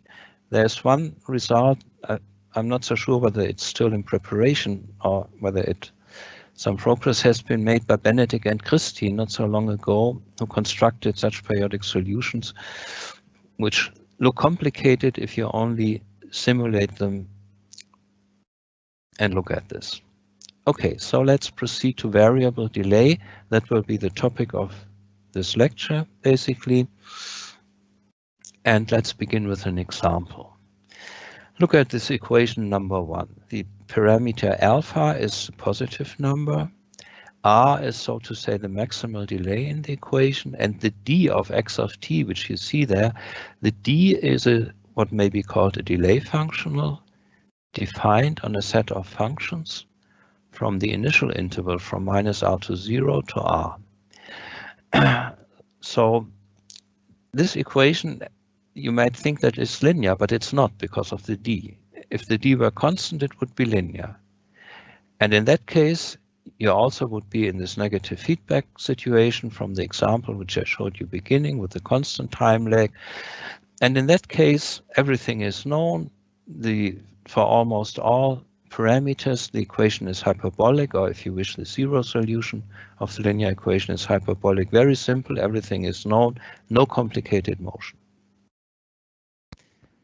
Let me interrupt this a little bit and just recall this basic result about well-posed initial value problems, which applies to equations with a state-dependent delay. Here you see the space of continuously differentiable functions on the initial interval. You have an f, which is continuously differentiable on an open subset in the space C1R. You see this initial value problem in the third line. And then if this additional condition, which I mentioned yesterday on smoothness of f, is satisfied, then we know that the set xf, these, so to say, initial data, which satisfy this kind of compatibility condition, it's the differential equation at t equals 0, by the way, that this set actually is a continuously differentiable submanifold, well, unless it is empty, of codimension n. And on that manifold, the initial value problem is well posed. We get a continuous semiflow on the manifold, and the solution operators, which form the semiflow, the time t maps, they are all continuously differentiable. Let me also briefly recall what this additional smoothness property E was. It's required that the derivatives df of phi, for phi in U, have linear extensions to the bigger space of only continuous functions. This is CR. And then that this map, which you see at the bottom, which assigns to each pair phi in U, where I differentiate, eta in the big space of only continuous functions, this extended derivative at phi applied to eta, that map should be continuous. Okay, so much about this. I mentioned also how this is related to an older condition by colleagues from 1994. Now, how about complicated motion due to state-dependent delay? So see, now we know a little bit about the form of a nonlinearity in the very first equation, which you saw with the constant delay, how that may be responsible for chaotic motion. Now we ask, could it be that also the state-dependent alone creates some complicated motion? And of course, in order to investigate that, this equation which you saw with the state-dependent delay, the example, this is suited very well, because the only ingredient in the equation which can cause chaotic motion is this delay functional. Yeah, and this is why in the sequel I will be talking about results for this particular equation. Yeah, no f, only that equation. Well, how about results which have been obtained since, let's say, about 2015? First of all, one can find a delay functional, so that in this equation number 1, there is a solution which is homoclinic with respect to the zero solution. Well, here I should recall that there is another scenario which leads to chaotic motion, not due to Poincaré, but to Zhilnikov in the early 1960s. And he discovered that if you have an ODE in R3 and R4, which has a constant solution 0, and you have a solution which is homoclinic with respect to 0, not to a periodic orbit. And then also you need some transversality that also close to that homoclinic solution. You find some complicated other solutions. And in case of our equation with a state-dependent delay, we can prove similar phenomena. For example, that we get solutions on the whole real line close to the homoclinic solution, so that if you go to minus infinity, that you see complicated motion, chaotic histories. But also we can do that in forward time. These are these papers which you, in particular the paper by Bernhard Laniweider and myself of 2016. There's also one other result on chaotic motion which is caused by state-dependent delay. This is this paper by Ben Kennedy and Mao and Wendt. They look at not at an equation like number 1, but an equation which also has a nonlinearity like the f in the very first example with the constant delay, and this f helps a little bit. And they do not use this whole setting with the solution manifold and so on. But nevertheless, they also show that there exists some chaotic motion in a particular example, and the motion comes from a combination of the state-dependent delay and a nonlinear function in the equation. Now, all these results which I mentioned up to here for constant delay and also for state-dependent delay on chaotic motion have one thing in common, namely the chaos which one proves, the chaotic motion, in all of these examples occurs in a very small subset of the state space, of the C1R, or in for the equations at the beginning with constant delay in the space C, in a very thin set, like a Cantor dust. It's very thin. On the other hand, if you look at numerical simulations, then they suggest, I should carefully say, that complicated motion actually occurs in a larger set. So one is tempting to ask, for example, could there be a flow line, so a curve of segments t to x sub t, which is dense in an open set? Dense means that the closure of the trace of the curve fills the whole open set, which practically means that the x sub t's, that over and over again, they come arbitrarily close to any point in the open set. This is something which sometimes is called turbulence in other work on chaotic motion. Of course, here where we have the state space is the solution manifold, so we would look for density not in an open set, say, of the space C1, but in an open subset of that manifold. Now let me immediately continue and say that I will not achieve such a result about density of such a curve of segments in an open subset of the state space, but something which is closely related to that, and something which also proves or verifies what you think you see in numerical simulations. Now let me begin with this first result, now 3 years old. I'm always talking about this equation number 1. Take the maximal delay in the equation to be 10. 10 is large. Then the result is that there exists a delay functional d defined on some subset, capital Y, of the space C1R, and also the parameter in the equation it's actually close to pi over 2, a little bit larger, so that first of all the initial value problem for our equation is well posed for initial data in the set Y.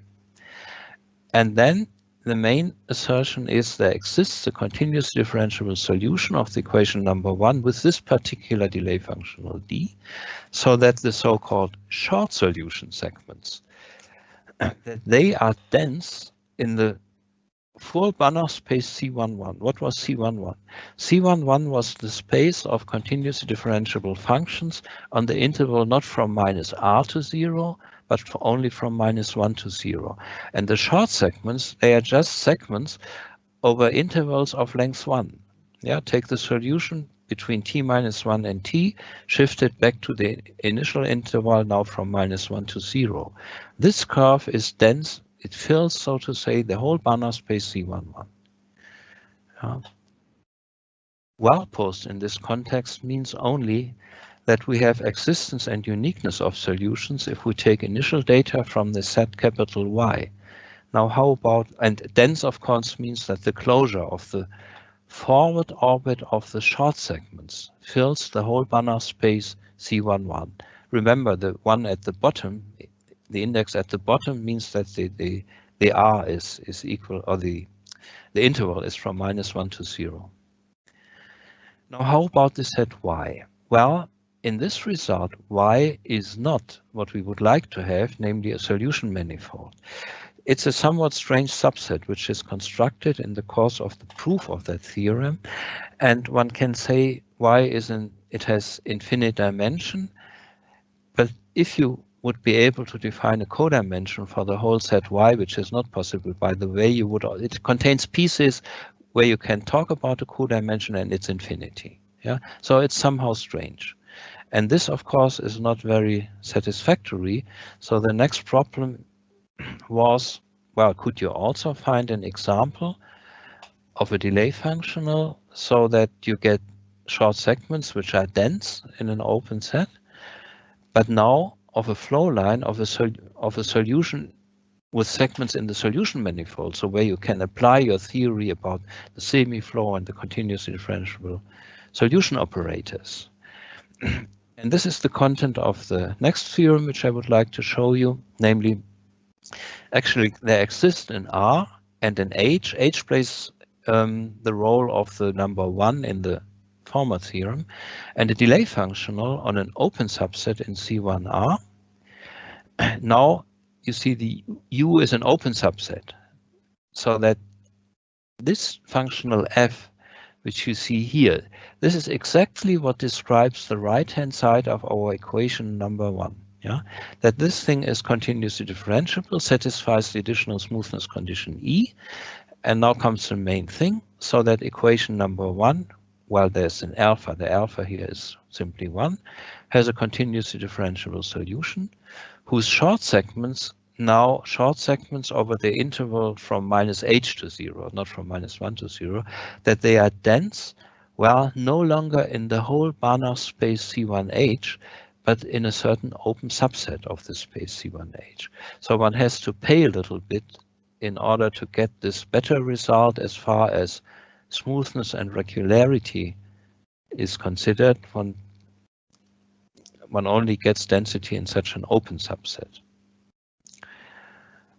And of course, because of the properties of F, which I mentioned now, the initial value problem for that example is well posed on the solution manifolds, and we have these continuously differentiable solution operators. Now, in the rest of the time, I would like to talk about parts of the proof, yeah, so that at least you get an impression of what is being done. Now, the steps towards the construction of this delay functional, they are as follows. The step 1, which is, well, it's really a crucial step, but first of all, in the step number 1, we want to find the R and the suitable H, and not immediately a delay functional, but something simpler, a function from the non-negative reals to the interval from 0 to R, so that this equation, yeah, where you see the capital delta of t, but not a delay functional applied to some x sub t, so that that equation has a solution which is twice continuously differentiable, whose short segments are dense in an open subset of the space C1 of functions on the small interval from -h to 0. So, of course, one has to find this open subset and so on. This is another task. So this equation, which you see here with the delta, this is linear, but it's non-autonomous because of the delta depends on t. How do we begin? Now, first, well, we find somehow some h, positive number, and a sequence of functions kappa j, which live on the interval from -h to 0, which in the short interval from -h over 2 to 0, they are decreasing and they are positive.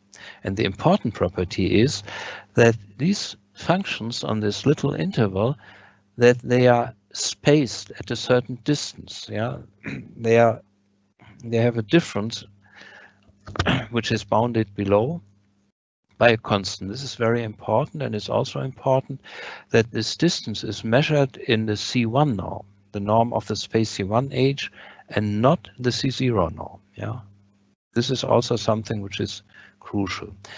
And the next thing already is the preparation for this kind of turbulence or chaotic motion. Well, we take some suitable bounded open subset. I don't tell you how this is done, but in an open subset of the space C1H, of course, restricted polynomials are dense. So we take a sequence of restricted polynomials which are dense in a bounded open subset of H, and then we rearrange the sequence of these restricted polynomials like this. Well, this is something which is always being done if you are familiar with verification of chaotic motion and embedding of symbolic dynamics. You begin with the polynomial P1, then P1 and P2. So you repeat the previous step, then P1, P2, and now you add the next one, P3, and so on. Yeah. And later on, we will construct a solution so that in this order, the P1, P1, P2, P1, P2, P3, and so on, that appear in the course of time as short segments of the solution which we are going to construct.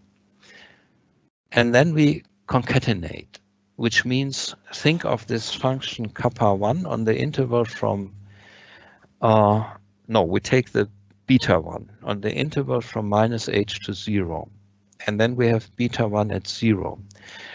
And then we shift our kappa 1 from the other sequence to the interval from, let's say, some epsilon to epsilon plus h. So we have two functions, and we connect them in a continuous way or continuously differentiable way. And the result is the function zeta 1 from the interval from -h to plus epsilon plus h.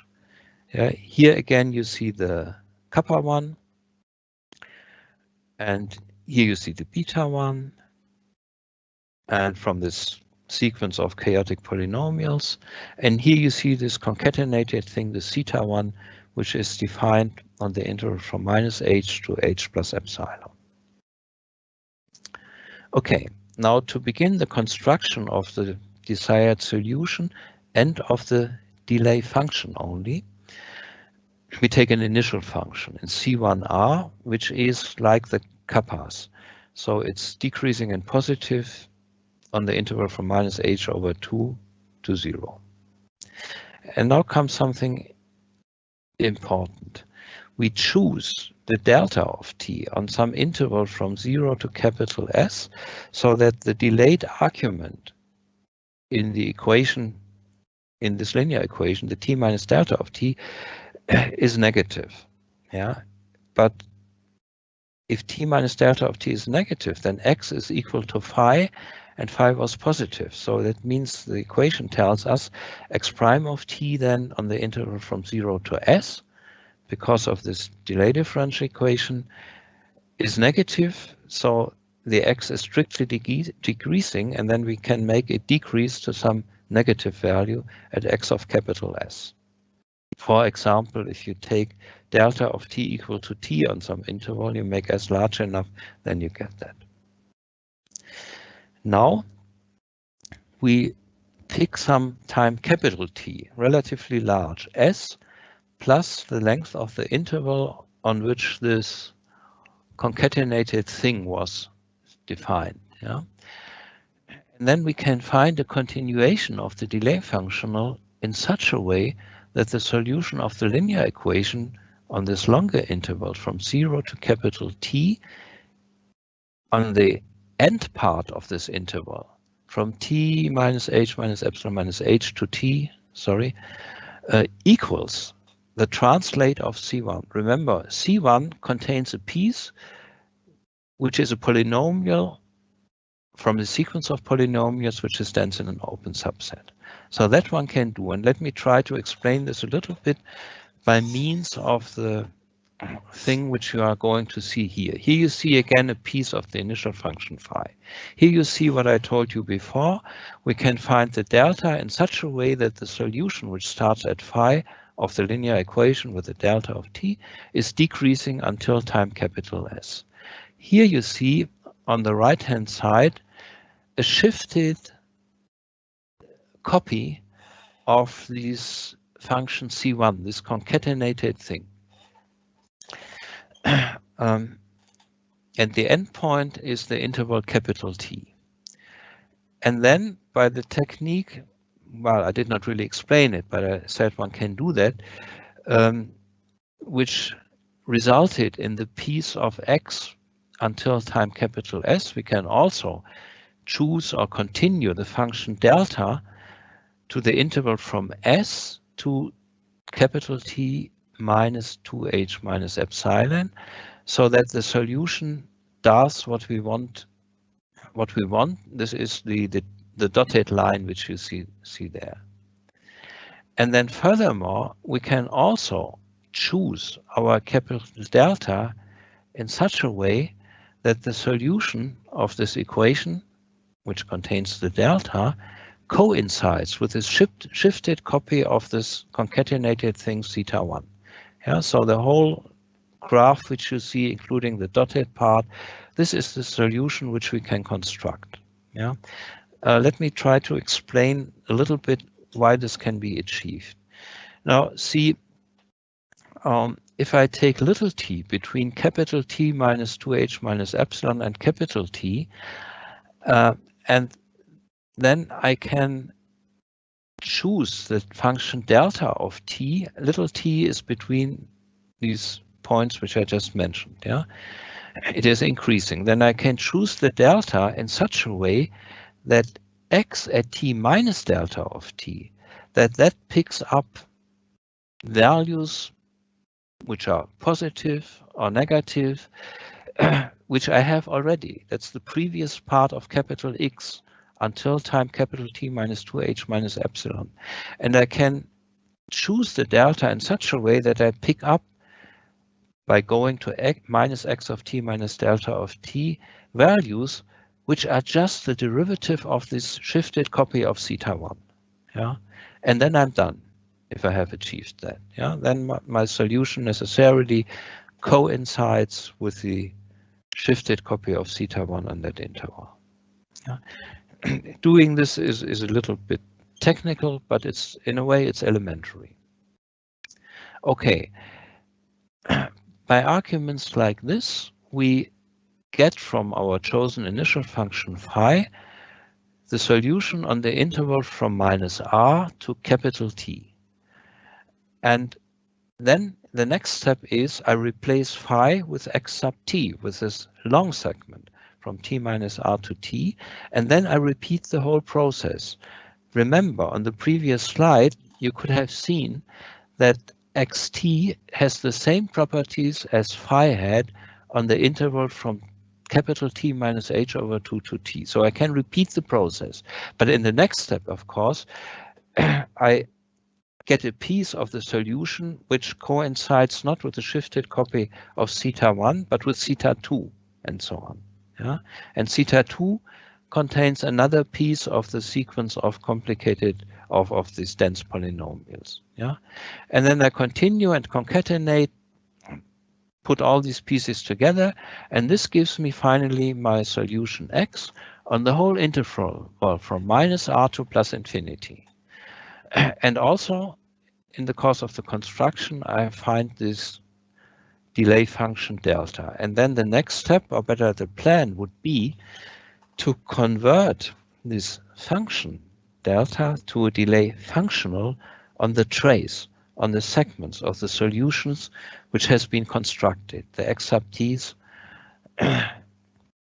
Of course, in using this formula, but in order to use this formula, I would need that the curve which sends the little t's to the x sub t's, that this curve is injective. Yeah. So this is something to achieve. And then the next step in the plan would be having the delay functional on the trace, one should be able to extend this D from this curve, this one-dimensional object, to a full neighborhood U of the trace in the space C1R of long segments. And then finally, one would have to achieve the smoothness properties which we wanted, namely this extension property for this delay functional F, which is given by the D if you look at the last equations on the screen. Okay, so the first problem is this curve of segments of the solution which we have constructed one-to-one. Well, this can be done. The next question, which is related to the problem to extend D to an open subset, then it would be good that the trace of the curve on which I can define the D by using the delta, it would be nice if this trace would be a submanifold. And in order that the trace, so the collection of all the x sub t's, is a submanifold, it should certainly be the case that we do not have accumulation of segments xt at some particular xs, yeah, then it could not be a submanifold. But that is a bit problematic. Namely, on one hand, we want to achieve that the short segments, the x at certain times tj, where they are the same as these beta j's, that these fill an open set. So they are return also to each others from time to time as tj goes to infinity. On the other hand, we want to have that the long segments, the x sub t's over intervals of length from -r to 0, that they do not accumulate at each other. So this seems to be contradictory, and it's in no way obvious that we can achieve both goals in one construction. Okay, so this was the step number 1, and with certain things which we would have still to achieve. Step number 2 is injectivity and what I call separation. Now, remember, we began the whole constructions with these functions kappa j, which had a certain distance from each other. And the long segments, the x sub t's, this was our construction. They contained the shifted copies of the theta j, and the theta j's contained the kappa j's. So using that, one can achieve that the long segments along our solution, that they keep a certain minimal distance from each other. Again, it's important in the C1 norm. If I take long segments x sub t and xs from disjoint arcs along the trace. So t is between j times capital T and j plus 1 capital T, s is between k times capital T and k plus 1 times capital T, but the j minus k, they are not neighboring, so I have the distance larger than 1. So the arcs, which are, in other words, arcs along our curve, which are not neighboring, they have a minimal distance from each other, and this is important. It's not possible to get a similar result with a norm on the bigger space CR, by the way. Okay, so let's briefly go to the next thing. This is related to how to achieve this smoothness property E. This is a different topic. Look at this proposition. Suppose we have a map G, which is continuous differentiable on an open subset of C1R, and locally for every point phi, this G is the restriction of a map capital G on a little open subset of the bigger space of only continuous functions. And then one can conclude that this G has property E. So this proposition will be applied to the delay functional D, not to the F. Yeah, if I rewrite our example in the general form with a nonlinear functional F, then this F will not have the property that it is the restriction of, let's say, a capital F, which is continuously differentiable on the big space C. Something like this is never satisfied if you look at examples with state-dependent delay. But with the D, with the delay functional, which is only an ingredient in the nonlinear functional F, that is possible, that the D comes from something nice on the bigger space. So this proposition will be applied to the delay functional D, which we do not yet have. Okay, Now, step number 3 about injectivity, and then we can convert, as I told you before, the delay function into a delay functional, but only along this one-dimensional curve, yeah, by this formula. So here you see it again. D of xt is defined to be delta of t, and this is possible because the curve is injective. But then the next question is the trace, so the collection of the segments, how good is that as a subset of the space C1R, and this will be important also of the subs of the big space CR? Well, what one can see is in the course of the proofs of injectivity, one gets what you see here, this curve t to xt as a curve in the space CR. It's continuously differentiable, it's injective, and the tangent vectors, these x sub t prime, actually are also the tangent vectors to this curve.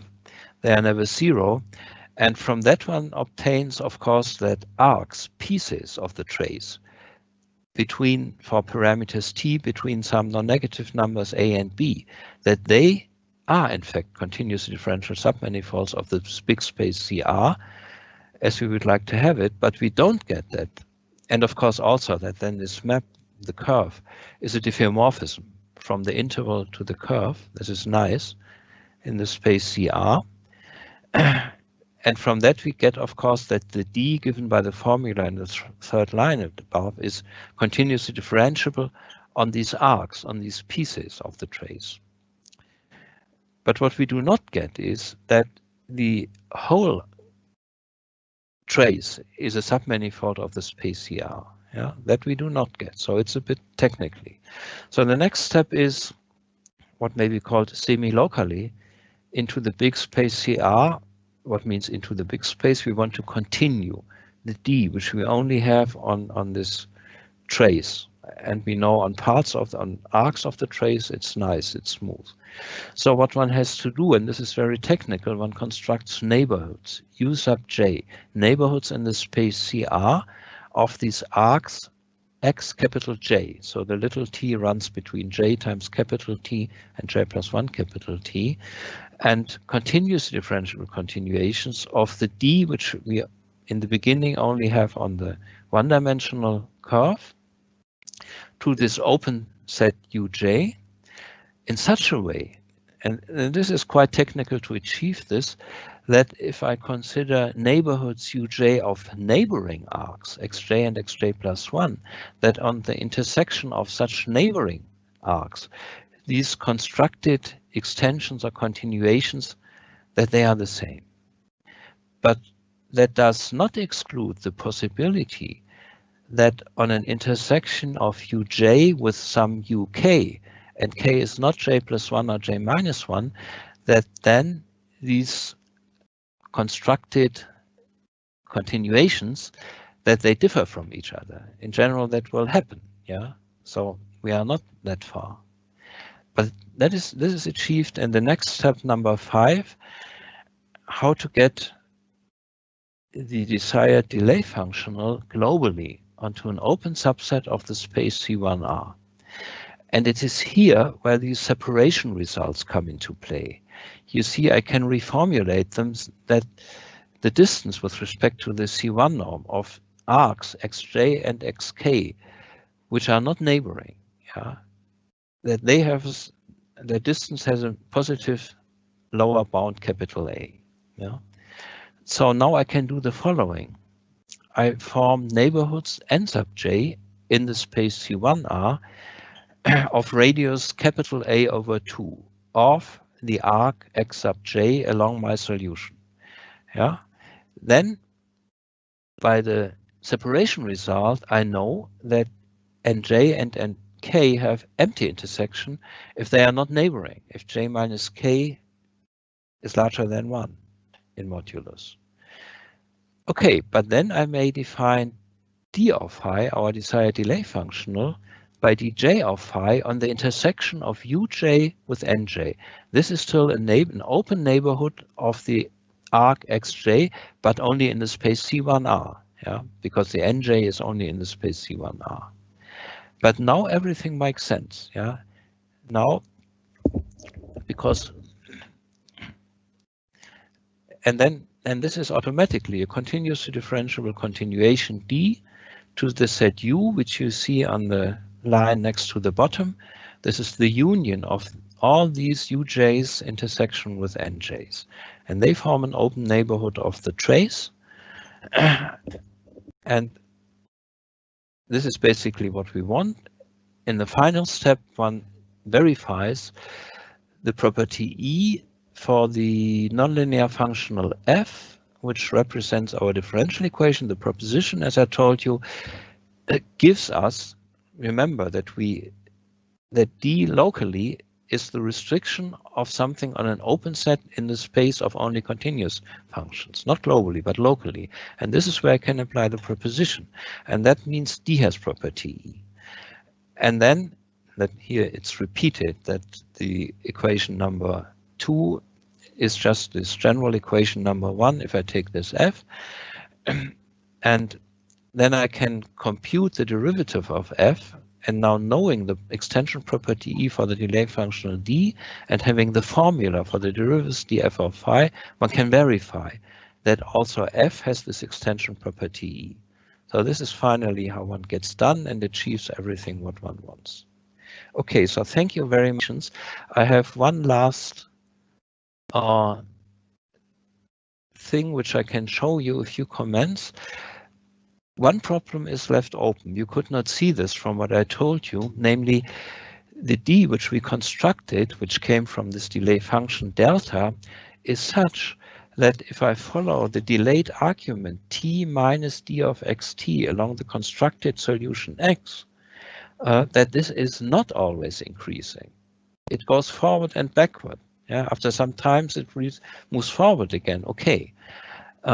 And that was an open problem. And let me just tell you that in this paper by Kennedy, Mao, and Wendt, they obtained a delay functional where actually this delayed argument along the complicated solutions is increasing.